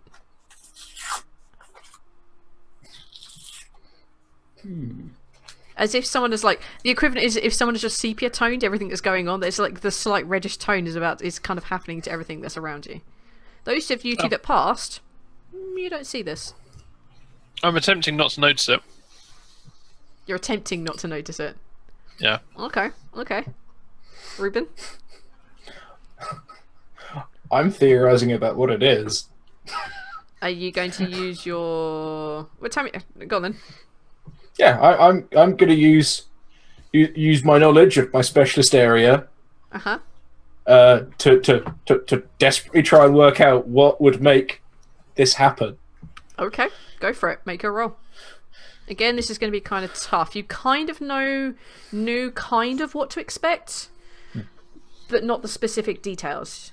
Oh yeah, I'm just trying to recall folklore of stuff that would do this. It's just my way of coping with fear. Yep. I try and think what would cause it. That is an excellent way to go about it. Yeah. I got an 11. Oh. You are. Let me scroll down to this information. you get in your head, like, you don't get a lot of information, but an idea comes to you. And the only idea that you can kind of think of is that you can see this kind of like image, this sigil. You can't remember all the specific details, but you're definitely sure it had a blood drop on it. And you know it had a letter in it, but you just can't remember what.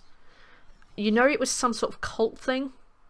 You know it was something on the darker side of the Mystic Orders that you know. And you can't remember if it's to do with combat, recall, the undead, or if it's to do with the past. To be fair, so far as you remember, it might have something to do with the cult of like bunny worshippers. You can't really remember, but you know it's on that kind of like fringy area. Okay. Yes. And actually, you know, I now believe at least that I understand a bit of what's going on. I can convince myself that I'm calmer, even if I'm in fact still jumpy as fuck. Okay. Unfortunately, you still have the nervous tag. Yeah. Oh yeah. No, is it like you know, like when you're walking upstairs in a creaky building that you're in for the first time, and you hear something creak downstairs, and you're like, "Oh, it's just a cat." You're still terrified, but you've convinced yourself you know what's happening. Yeah, that's fine. That's fine. Okay. Yeah, you guys have made your way along this trench. And you walk for quite a distance. It is quite a walk from where you look like you were indicating you wish to cross. It's a fairly long walk. The Major knows that this is where you're going. And you have a feeling he's probably holding off the mortars until he thinks you may or may not get there. It is quite a long walk. Probably maybe 2 hours, maybe, give or take. So you make your way there. You go to the periscope. Who's using it? I'm gonna get the captain's dirt. Okay. You step up. You're not affected by nervousness or this strange happening, Zoe. Excellent. Go for it. Make a perception roll for me.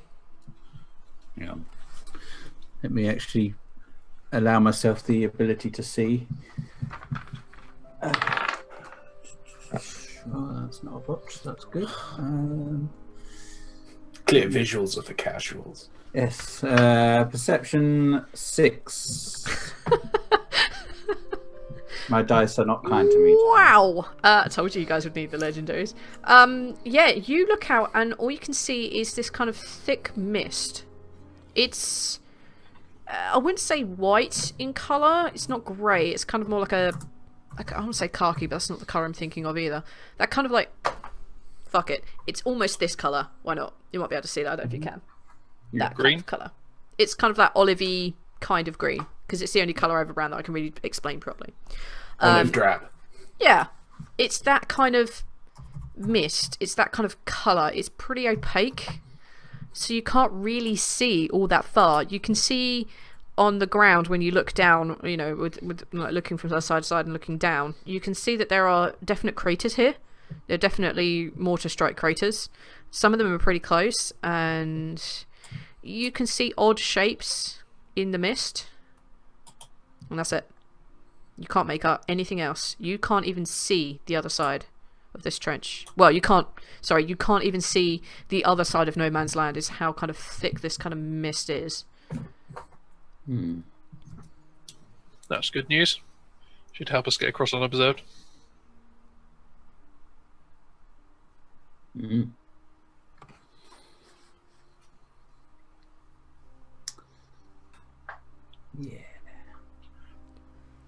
Look, I know it might be a bit late, Colonel, but are you sure we want to be doing this here? Cucumber, who's this speaking? Sergeant Kirk, the boy, yeah. the gobby one, the only other soldier you've spoken to who isn't the major. Yeah. Yep, this will be the best place to go across. Element of surprise and all. Well, all right, sir. If that's what you're sure of. Do you know what time the mortar strike will be starting? Well, Major said he'd give it a little bit of time for us to get here. So, any time now, I guess. I reckon we'll probably hear the explosions, and that'll be good enough. How far across would you estimate it is to the far side? How long would you estimate it'll take us to get across? Thank you. There you go. I don't do distances, thank you. Time's fine. I don't know, sir. Probably about 40 minutes. I mean, that doesn't include whatever it is we're going to face across here. I mean, I've only been up and over a little bit.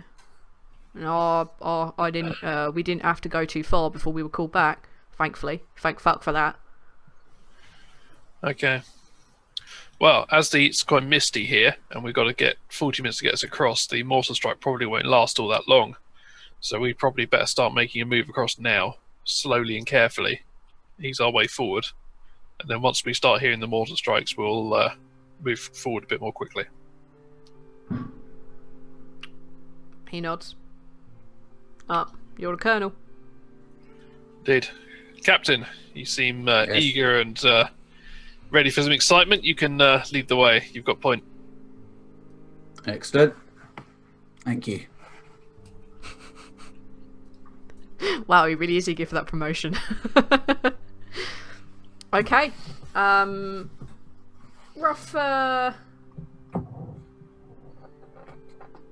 Rough idea of your marching order. Are you going in a clump? Are you going in a line? I'd probably have the mission specialist towards the rear. So it would be. We'll have we'll have Render going at the right at the back. Okay. So I'll have first of all have the captain at the front. Then we'll have me, then Kirk, and then the mission specialists just behind, and then we'll have Render and character at the back. So we have Render at the very back. We're going to have the sergeant, Render, the two specialists, and then the rest of you. Yeah. Okay, cool.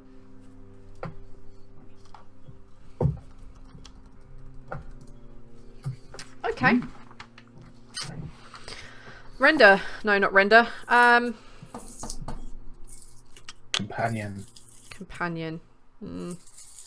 Companion's at the front. Whoever is in the point. Jason. Whoever's at point, I need you to make a perception check for me. Rustling. Seriously, stop it. It's very annoying. 10. A 10. Okay, good to know. Someone roll for Sergeant Kirk. Spanners is rolling for Kirk. Yeah, go for No, it. it's already rolled. No, fuck him. No, go for it. You sure you want me to roll for it? Yes, I'm very sure. 8. Okay. Better than what I would have got. Excellent news. Okay. Up ahead, you see that there is mostly flat land, and then there's a great big fecking crater. The area around it has been pushed up, and the crater is quite deep. It's your option. Do you want to go around it or through it? It's a pretty large crater. Through would be best. Gonna go through it. Okay. Drops us out of sight of any potential guns and watchers. Yeah. The mist is still pretty thick here. All of you. Because I'm going on the average of the front and the back. I'm not going to make everyone roll because that's fucking ridiculous. Fine. You climb up and over, and then you make your descent down into this crater. As I said, this crater is pretty big and pretty huge.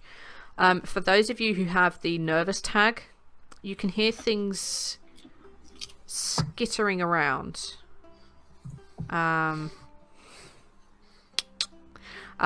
You hear things skittering around. You hear clicks and whistles. Actually, both you take intellect checks for me.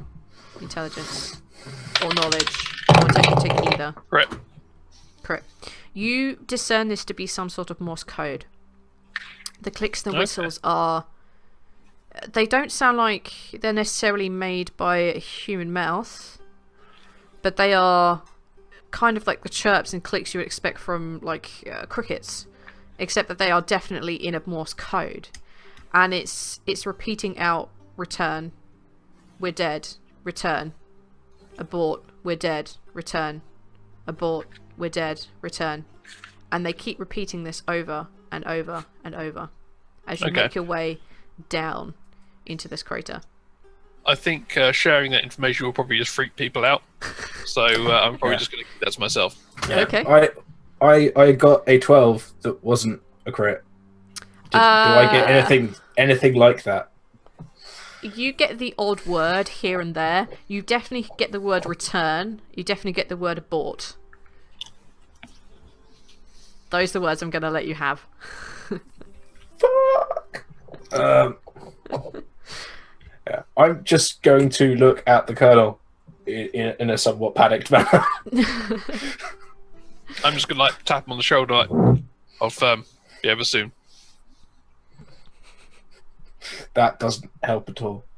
Are you guys being hushed about your conversations? Yeah. Okay, I just want to make sure, because if you guys are having a normal volume, then you're going to get shot. Yeah, that's fine. Or attacked, you don't really know. So how far across would you say we've gone to get to this crater? Not far at all. You are 5-10 minutes? Not even that, dude. Okay. You are not far into no man's land at all. As you guys like basically hit that crest of when you're about to go down into it, you kind of lose sight of the trench behind you. Okay. And you make your way. You make your way across this. It goes down pretty deep. Those of you with the nervous tag, you still feel that cold, except it's just all over. It's gone to that point where you just feel so cold you're numb. You've gone past that painful feeling, and everything is just numb. Like you rub your fingers together and you can't really feel them. Like if you rub your hand against your face, there's no feeling. There's nothing. You could do that thing when you're drunk and slap yourself and just feel nothing. You're so numb. It's very, very cold. The other two of you are beginning to feel cold. Like that kind of nippy feeling, especially in your boots and your shoes. That's probably where it's worst right now. I would like all of you to make a mental endurance save. Hey. Fuck. 6. Crit. 3. It's not my day. You botched again. Yeah. Nobody got above a 12. I crit. Oh, you did. You don't count then. The rest of you begin to hear kind of voices in the mist. You're not entirely sure what they're saying, but they seem to be like low moaning, low wails, maybe calling for help, maybe asking you to, turn back. Captain, you hear someone calling, and you hear, let me just check your name. Bernard, go back. For the love of God, go back or kill me. Please. Where are you? Are you saying this out loud? Yeah. The rest of you guys can hear this. Right. Quiet, Captain. Just over here. Don't forget where you are. Please. She's telling us to go back. Who? Go back or kill me, please, Captain Bernard, please. Who are you? And What the hell are you talking about, man? the voice just keeps repeating. I'm going to look at him and say, Bernard, there is nothing there. Pull yourself together. And I attempt... Oh, cucumber. Can I attempt to block the voice out? Take another mental endurance. This is going to be difficult. I say the voice is intimidating him. You want the voice to intimidate him? Alright, okay, let's see what the result of this is first. Mental endurance, you say? Yes, please. 5. Okay, now you can both roll straight d12s. 9. Well, it's a 10 on the dice, which I believe Beats is a crit. Well, it's a crit anyway. Not when it comes to this. Oh, okay. Yeah, your other one applies in other situations, but not in this one, because it's just there's no particular stat for this. It's just you dicking with each other. Okay. In what way do you think this is going to be intimidating him, Tech? I will let you decide the fate of this. I think basically like, the voice is kind of starting to kind of grate down his will, and he's like, maybe I should go back. Maybe this is a really bad idea. Maybe I should maybe the voice is important. Maybe it's foretelling something. Maybe I should just do what it says. Okay. Yeah, you get this overwhelming urge to leave. So much so that you inadvertently begin to take 2 or 3 steps back because you can't block out this voice in your head. That goes it walk into me because I'm just behind him. Mm-hmm. But easy, Captain. Come on. But I'm going to ask the Colonel if he can help me and be compassionate about it.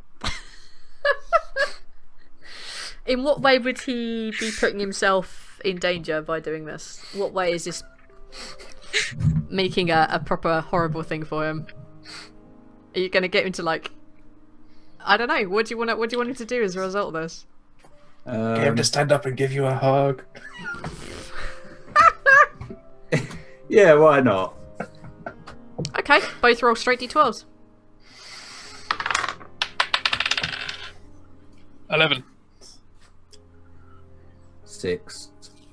He does not give you a hug, but he does tell you to pull yourself together. By the way, voices... did I get a legendary point? Oh, no, you don't, because it's you get that feeling back in your legs, like you suddenly have control. You don't exactly want to run in the other direction. The voice isn't any quieter, but it's no longer really intimidating you to do this. Oh, you did get a legendary point from the intimidate. Sorry, yes, you did get that one for that. Okay, cool. You are now going to have the tag distracted. I would like to craft, please, because like clearly he's obviously hearing things. I'd like to craft some sort of earplugs from maybe some cloth that we have, just to try and keep him going. Okay. You have the med kit around. You could probably get something from that, but it would deplete your med kit a little. Could I use my clothing? Yes. You want to rip a piece of your clothing off? Okay. That would sort of be to distract. I 100% say that would be a distract. Yes. Okay, because yes, I'm just gonna let you do that. I'm not going to make you two roll a straight d12 for distract, because technically you're not pushing that too much on him, and it's just too funny anyway. Yes, you can rip a piece of your clothing off and give it to the captain. The voices are still in your head, but the weird sounds coming from around you have been deadened. Oh. You can sort of begin to tell which is sounds in your head and which are sounds coming from the outside world, because they're slightly deadened. But because they're slightly deadened, you can't hear them all. Okay. Thank you. You guys have arrived at the bottom of this crater. It's damp. It's beginning to seep through your clothes. The kind of mist colour here is paler than it was on the extremes. And the water is kind of up to your ankles. You know, if you're not careful, it's going to definitely be pouring inside your boots. I need whoever... I want one of you to make a perception roll for me. I'll do it. Sweet, go for it. Yay, that was a crit. Hey! You notice ahead of you, as you're walking around and like feeling the splashing of the water, you put your foot down on something solid, something hard. It's long in shape. It's kind of thinnish, maybe an inch wide. and it's pretty long. And then you feel it move underneath you, and as you look left and look right, against the wall of of this cavern, you see that there is a skull. You see its teeth kind of glinting a bit. You can see the torso, the rib cage and the sternum, and you can see one of the arms reaching out towards you, frozen. The other arm, looking at the body position, is under your foot. And as you look around, there is a lot of them here. They don't have any clothing on them, which is weird. They don't have any flesh on them. But there's a lot of these bodies here. A lot of these skeletal remains. And they all appear to be reaching out towards you. Towards you and your group, more specifically. I'm going to apologise to the skeleton for standing on it and stand off. And be quite... Yeah, I think I would be freaked out about this. Would you be intimidated? I don't think the skeleton poke, can intimidate me. Do you know what? Do you think you have to have this skeleton just kind of go as you touch on it? It's not moving. It's just. I thought you said as he put his foot on it. Like, yeah. It kind of as he looks around, he can see it like as if it's reaching out to him. They're not moving. They're just all reaching towards you guys. They're just not physically moving. Suddenly realizing you're surrounded by skeletons with arms reaching for you is. I thought that'd be pretty. I'd be intimidated. I will accept that reasoning, and you can both roll d12s. Crit or 12. And 4. Yeah. This is probably the second time recently. So, Tech, you get another legendary point. Yeah. And yeah, you can see all these they're reaching for you, man. They're reaching for you, and you're pretty sure that one of these voices has got the voice that you've been hearing's definitely got to be one of these skeletons, or maybe a body further on waiting to become a skeleton. You feel that nervous cold tick just like literally run down your back, like probably down to like the crack of your ass sort of thing.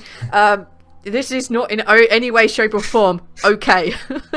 This is a definite nope situation. What the fuck? I assume What is it, Captain? we all notice. At this point, yes. I'm like, oh god. We'd better get out of here. Come on. Push on. Abigail, this is not natural. You said things weren't rotting here. These things could have been here for months. This is, a big bomb crater.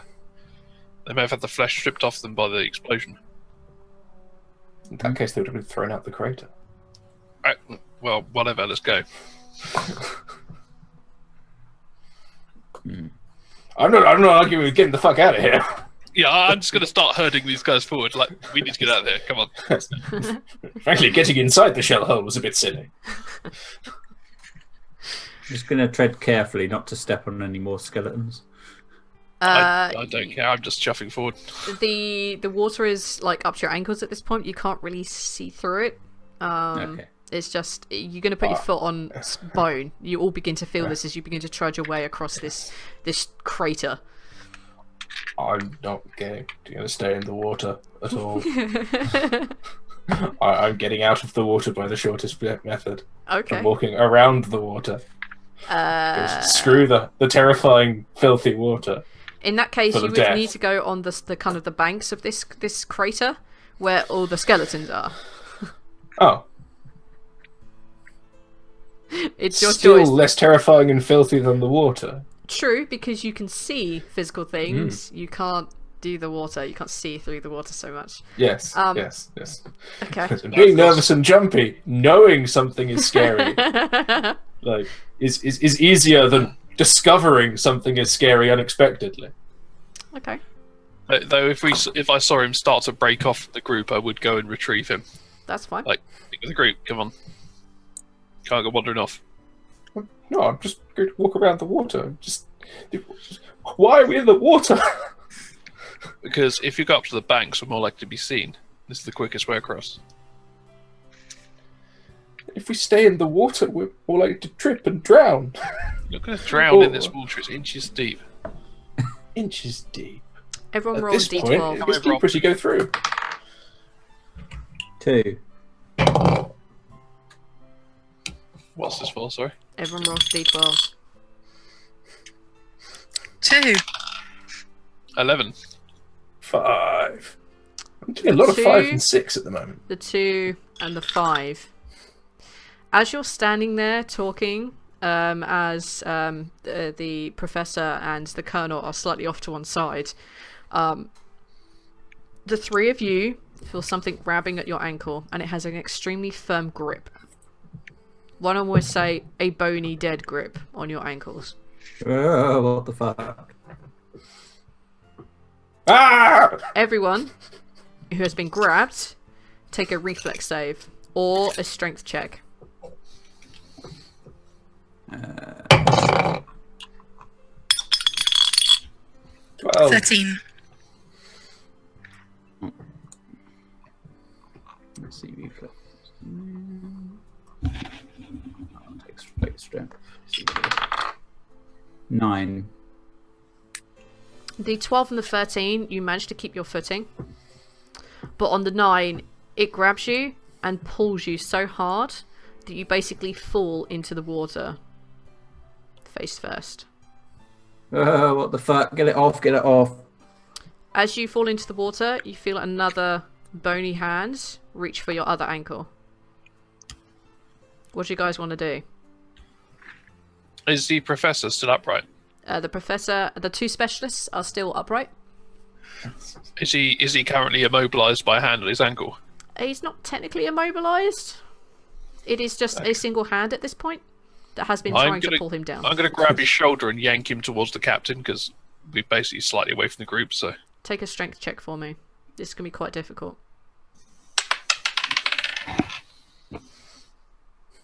8. You can't seem to break him free. In that case, can I? I assume I have my rifle in my hands at this point. So can I bash at the hand with the butt of the rifle? Sure. Take I'm a basically just trying to knock it off. take an armed attack roll. Would you even be able to see the hand? It's underwater. I'm basically aiming for your ankle. I'm going to go with yeah. I'm going to see he can see there's a disturbance in the water. I'm going to spec a legendary point because that was awful. Don't forget you can use them beforehand to give yourselves +2s. You guys kind of need them. But that wouldn't have helped. I rolled a 1. Oh. That's why I only ever use legendary points for re-rolls because like a +2 is like pretty much meaningless. But yeah, I crit. Okay, you crit the second time round. I thought you said you only got a 1. Oh wait, yeah, I first did. roll. Then I used the legendary point. Yeah, Got a crit. you basically smash through this wrist, and you feel it loosen its grip. You do feel like shards of bone like splatter against your legs. The dude in darkness is pretty much all he's seeing right now is just the darkness of the water, as he's being like pulled and held down by these 2 hands. You pull him back to, you smash this thing and you pull him back towards the captain. Doctor, what do you want to do?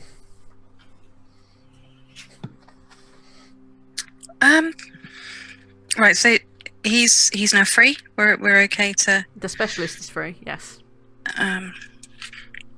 Okay, so I'm going to turn to Ruben and say, oh, gosh, it's a good job he didn't like get his face properly in it because he could have got dysentery.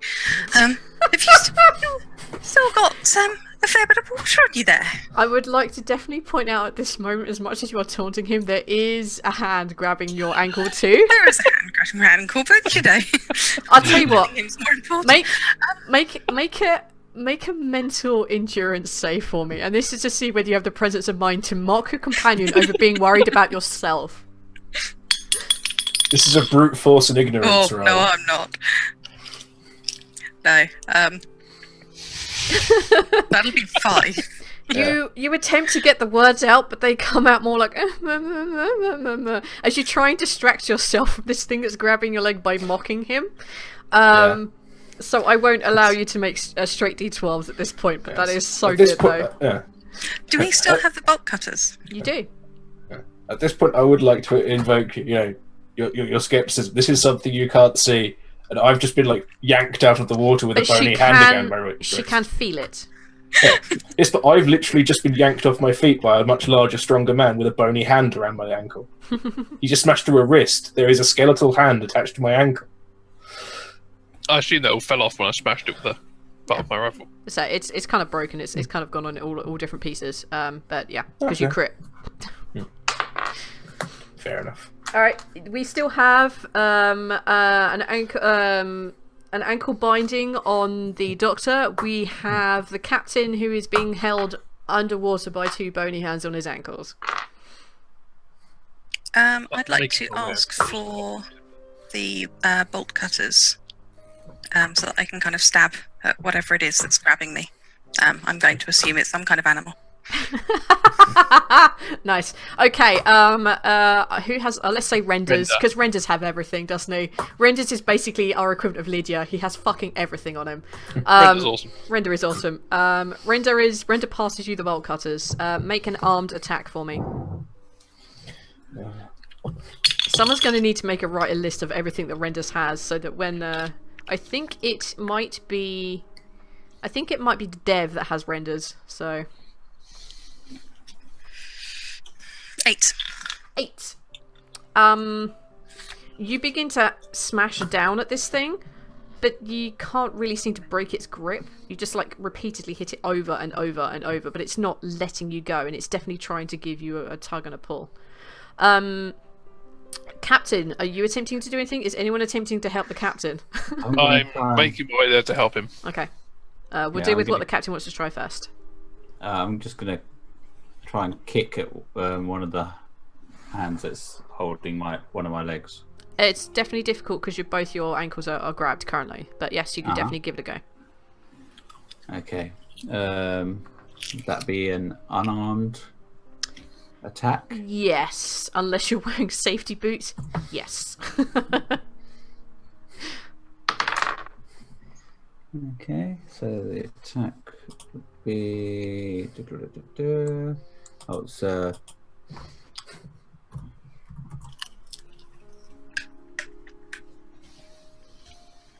It's plus the total, isn't it? Yep, everything in that total, yeah, in unarmed. Yep, so that would be 16. Holy fuck, yes. Because I got 7 in total. Yes, absolutely, holy fuck, yes. Yeah, you basically managed to wrench one of your feet up and smash your foot into the other one. So you have effectively broken free. Okay. Excellent. And at this point, I'm going to say for the flavour text, you feel the colonel grab you by the back of the scruff of your neck and just pull you out of the water so you can breathe. Because you just said he was going on to assist you, and that's fairly easy. Excellent. I should just stand up and dust myself off. You are drenched from head to toe. Well, you are also, I'll still try. You are also, at this point, really, really cold. You're not numb like the other two, but you're probably about to get there. What do you guys want to do now? I'm going to grab the 2 mission specialists and start double timing across this crater. As you try and grab your scientist, you realise that she's trying to attack something with a pair of bolt cutters. I'm going to try and bash it with the half of my rifle because that seemed to work quite effectively earlier. Yep, go for it. Round 2.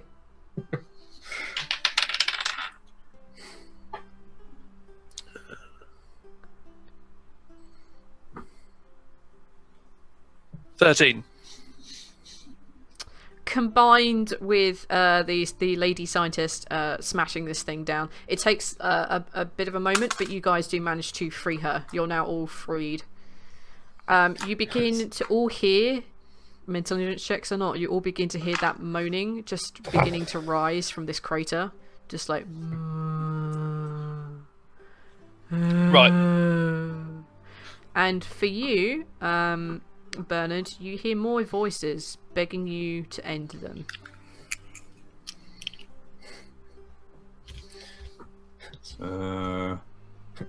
Notably, as the colonel tries to drag me across this crater, I get the fuck out of the water.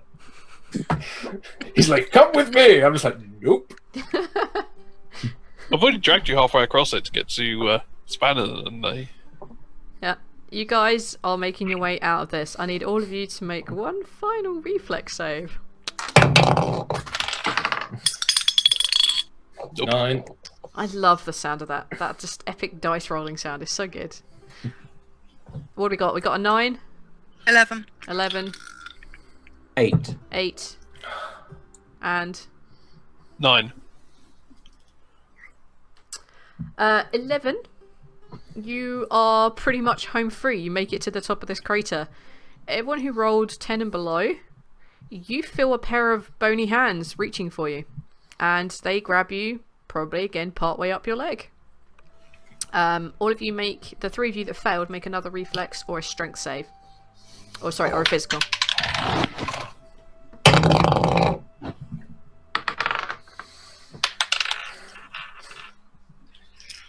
A 5, you get pulled under. 12. You manage to stay upright. 12. You also manage to stay upright. Glub, glub, glub, glub, glub, glub, glub, glub, glub. Yes, the your mission specialist has gone under, face down in the water. Spanners, lady scientist, you have made it up and out, but as you turn around to see where the rest of your companions are, you realise that everyone is held in place, and your other companion is face down in the water, struggling, I assume. What do you guys want to do? Gonna kick myself free again. Take a strength save. Sorry, yeah, just take a strength check for me. Strength check. Yep. 6, 7, 8. 9. 9. It takes you some time. You can do it, but it's going to take you some time to kick this free. You have experience of basically kicking the shit out of the one before. It's going to take you some time. Next. I'm going to attempt to assist our mission specialist in getting out of this. I'm going to say Yes. he probably was quite close to you. Mm. You are bound in But I was place. dragging him across the water, so I Yeah, assume you had a firm grip on him, so he's close enough for you to get to. Okay, go for it. Take a.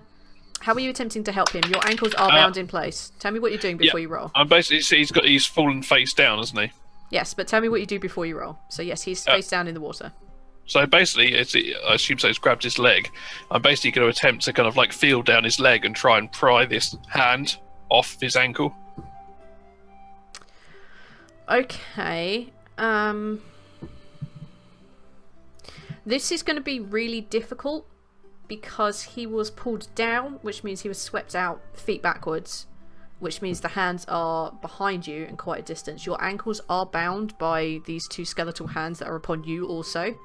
Yeah. And you're quite short, aren't you? Yeah, 5'6". This is going to be really difficult. Justify a roll to me. I guess it'd be dexterity to try and reach around and get to his legs. Okay. Roll a dexterity check for me. Okay. It's going to give me a life-saving reach around. Good. 12. A 12. You can't actually. You can reach the hands. Yeah, actually, no, screw it. You can reach the hands. Take a strength check to pry them loose.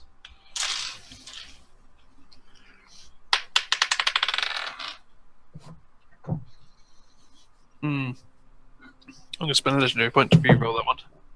Which will be my last one. Okay. Great.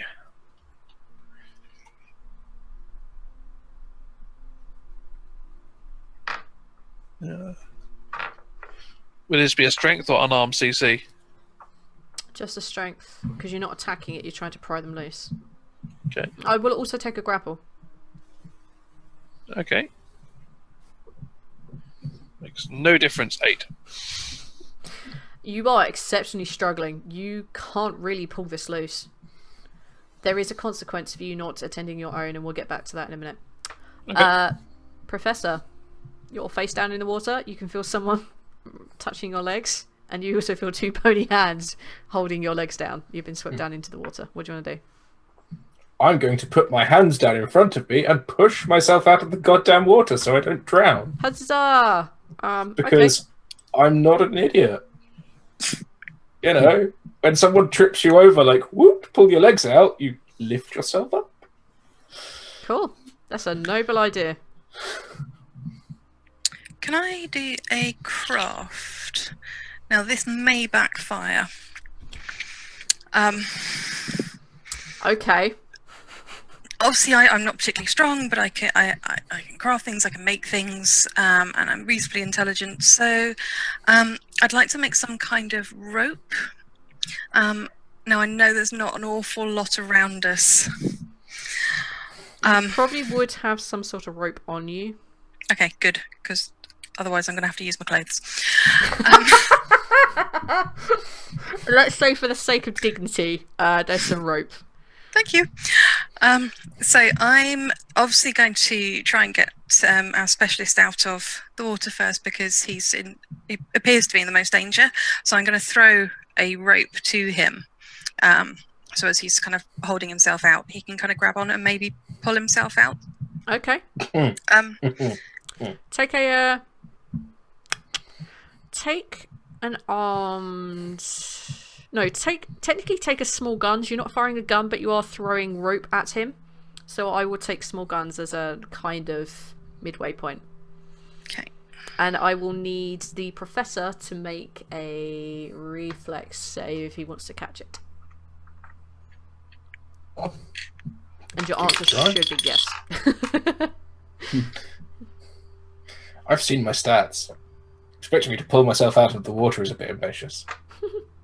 No, there's someone helping you. So this is a literal lifeline right now. 8. An 8. Okay, it's just going to make your check harder. Yeah, no, 5. My traditional 5. Nope. You basically see this rope go, and it just completely misses you, just like utterly nowhere near you. Okay. What's the captain up to? Have I got free yet? You are. Let's say as you see this rope go, you are kind of just about freeing yourself. Right. Excellent.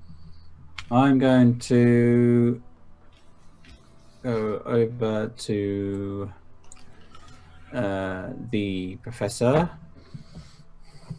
and with my hand that's not got the knuckle duster, I'm going to punch one of the skeletal hands that's holding one of his legs. You're going to do that without the one that has the knuckle duster?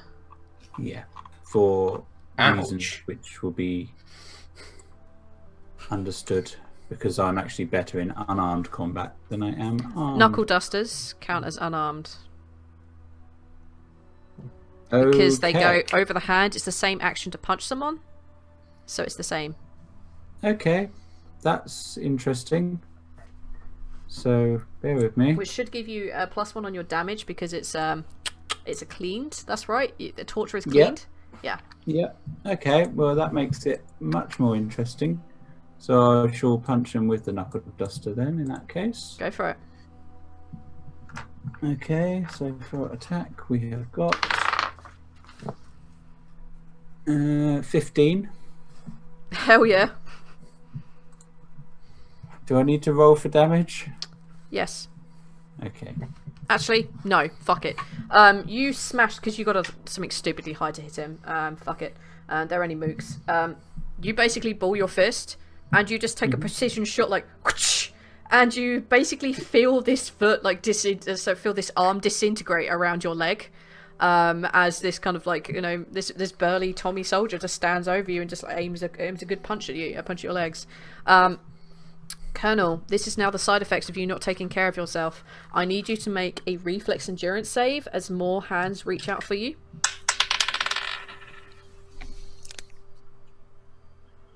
14. You nimbly dodge these additional arms that reach out for you. I artfully squirm. Yeah, you just basically squirm. You like do that thing where you just like whoa, just open your legs out a little bit and these arms reach through you and then go back again. You have narrowly avoided them, and I do mean narrowly. Okay. That was your side effect. What do you guys want to do now? If possible, scramble the fuck away. One of these legs is still holding you down, so take a strength check. Oh, sorry, one of these arms is holding your leg down. Yeah. No. Can I assist him by attempting to shove him forward? All of the no. It's a botch. Oh, yeah, all of the no. Yeah, all of the no. You can't move. No amount of assisting will help him go forward. Okay. That was your kind of bit, was assisting him to do that. Unless you want to do something small. I was going to attempt to stab the hand that's holding him with my knife. Yeah, fuck it, go for it. So I was going to attempt to get it, like, stab it between the joints and basically just try and, like, kind of... A good twist. I will let you know, if you get lower than an 8, you will stab him. Alright. Desperate times. This is a far harsher game than I normally run, so yeah. Crit. Yes, you put it perfectly, almost expertly, like a fucking surgeon. You put this thing into the joints, you give it a good twist and a flick, and you guys see these bones just like basically fly off. You're now freed. Doc McNinja reborn. Yes. To rename my knife to the scalpel. Please rename your knife to scalpel and give him a +1 damage, because that only makes sense to 3 of us in this room, but it's so good. So good. Okay. Your colonel is still held in place by 2 hands. You are freed, and I'll assume you're going to get upright and make a run for it, or are you going to help the colonel out? I'll help the colonel. Good. And you know how? Because it seems to be working quite well so far. A precision knuckle puncher. Knuckle duster punch. Yeah, go for it. Okay.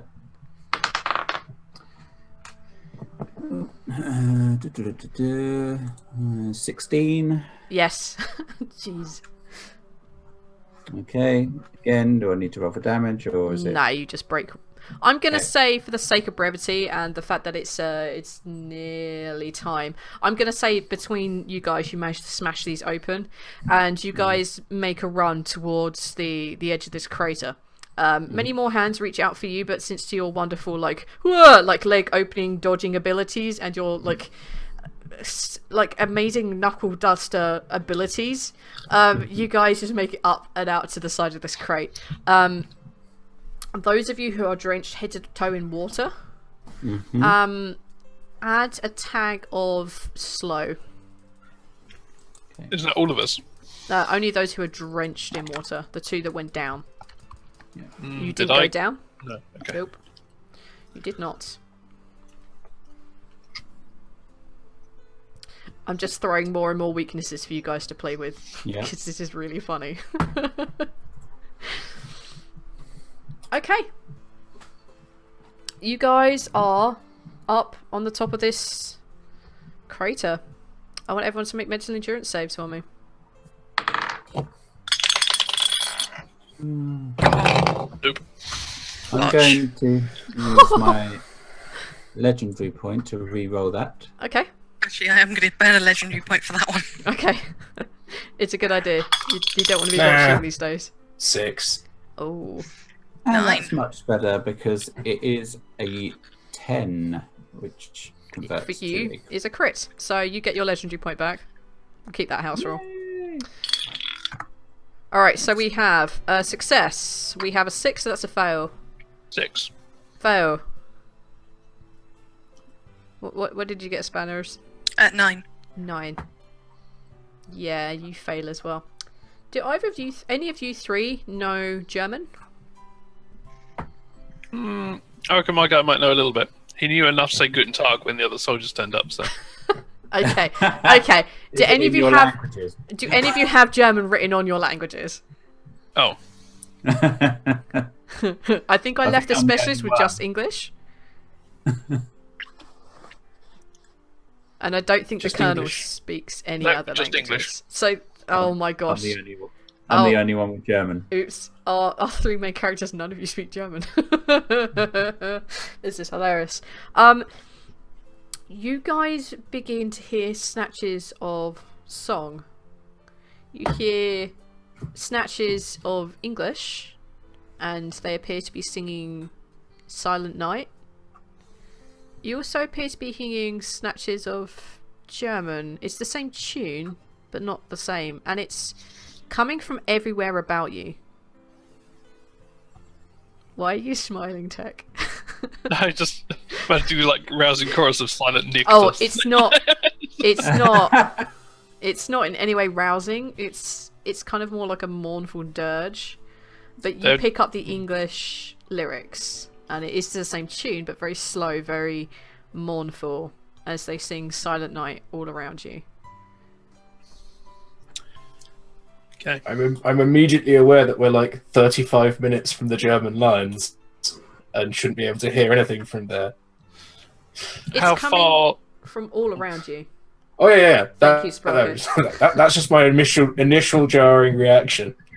If we're only 5 minutes from our lines, it's perfectly sensible we can hear what they're singing. If they were suddenly to burst out in song. How far do we estimate we've gone across No Man's Land so far? Probably about 10 minutes. Okay. You opted to take the longer route, man. We walked 5 minutes and then walked across a crater that's apparently taken like 2.5 hours. 5 minutes. Well, it was a large crater, so I don't know what you meant by large. Whether it's like a volcano or it's you like guys have been spending a lot of time like smashing and breaking stuff. I'm going to say the entire journey is going to take about 40 minutes. This guy, like Sergeant Kirk, seems to have estimated taking into the idea that he has been slightly into No Man's Land. Yeah, I'm just thinking we don't want to get over halfway until the mortars have started firing, because otherwise there'll be no distraction. But we can afford to go a bit further forward. Unless we want to end it now because this one's... Oh no, we're good. Keep going. Okay. Then yeah, I'll advise we push on. Well, you have to do your thing, right? It's your mission. Sort of. Okay. With the echoing sounds of the dead singing you across your way, you keep walking, and the mist is very thick now. I want everyone to make a perception check.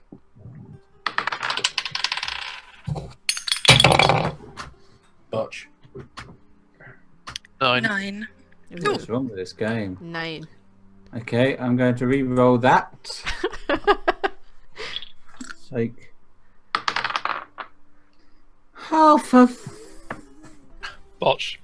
Yeah, it was a Was botch. that legendary botch? Do we have 2 botches? We have 2 botches in a row, yes.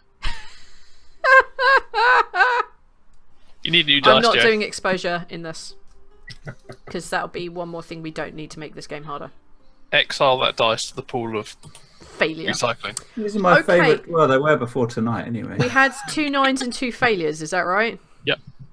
Wow, you guys suck. I rolled a 6. You become aware you're not entirely sure where you're going anymore. Like, you've just had this fight, you've had this disorientating experience of people singing, and to be fair, that it's still singing. You're still hearing the clicking in Morse code of "we're dead, turn back, abort, turn dead." You're still hearing all of that. You're still frozen to the bone. You're still hearing a random voice in your head asking you to turn back or kill them.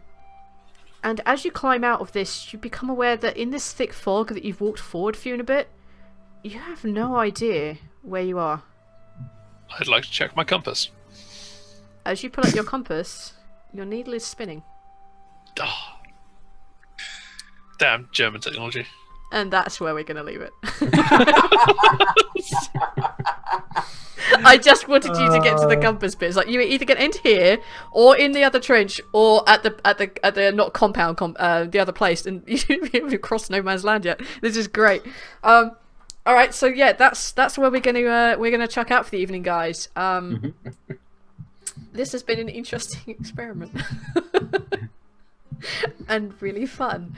Right, so let's do outros. Let's do with the chat below me on the cams. Who are you? Where can we find you? What did you enjoy? All that good shit. I'm Corone. You can find me on Twitter at Corone_BTP.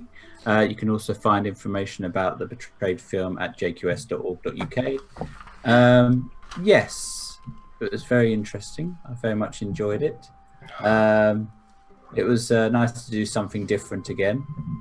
And only did one crazy thing, but that was in order to attempt to gain a legendary point. I thought so. I thought as much, but I still had to question. I couldn't let that go.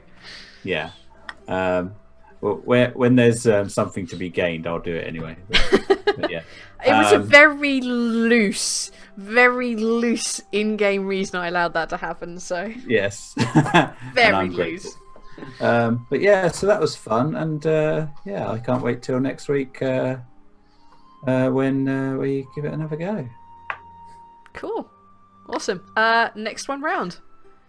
I am Spanners. You can find me online on Twitter at Spanners_BTP. You can find me here, not this Monday, but next Monday, and Friday. And you can also find me on Saturday at 7 o'clock under I am Spanners on Twitch as well. And yeah, I'm not wholly sure how I'm going to use all this science that I've been researching, but I will use it. It's coming up. It's been so much fun. I have literally no idea what I'm doing. But yeah, that's pretty standard. Let's say the Department of a Neck will have its moment. This is trying to get you to that place. If we get there. Oh yeah. Oh yeah. We are masters of not moving very far. We are absolute pros. Yes. We will either get there or we will fall over and drown in the next shell hole. Yep, it is a legitimate thing. Your characters, I am not worried about killing them off because then you become Soldier A, B, or C. Of course, if the specialists die, completing your mission could be a bastard. just write that one out there. But I'm not afraid to do it. Awesome. Awesome. Okay, cool. Right, moving round. I am Tech Puppet. You can find me at tech_BTP on the Twitters. And you can find me on bloodthirstypuppets.co.uk and gvstudios.co.uk for any techie needs you may have. And today was very interesting. I kind of like the idea that you play off each other's fears. I've been trying to manipulate Caron's intimidation, which is kind of interesting being his boss, because I could just, like, every time I give you a command, I intimidate you to do it. Yeah. I didn't really want to play it that way, because otherwise that'd be a bit like, I don't want to be like the evil overseer boss. Like, it's kind of what I found interesting is the way that you two have been like making it so that you're not just that you're kind of like more focusing on the things that are going on around you that aren't necessarily your character doing it to each other, and our two like specialists have been doing it to each other. It's a really funny way of like watching the complete opposites. You both, you've all like crossed the line a little bit here and there, but like mainly it's been like that. It's been very cool to watch. Yeah, been fun. Yeah. All right. Cool. Last but I guess not least. I was thirsty. I still am. That's why I have beer. Yes. So we heard. You can find me on Twitter. Yes.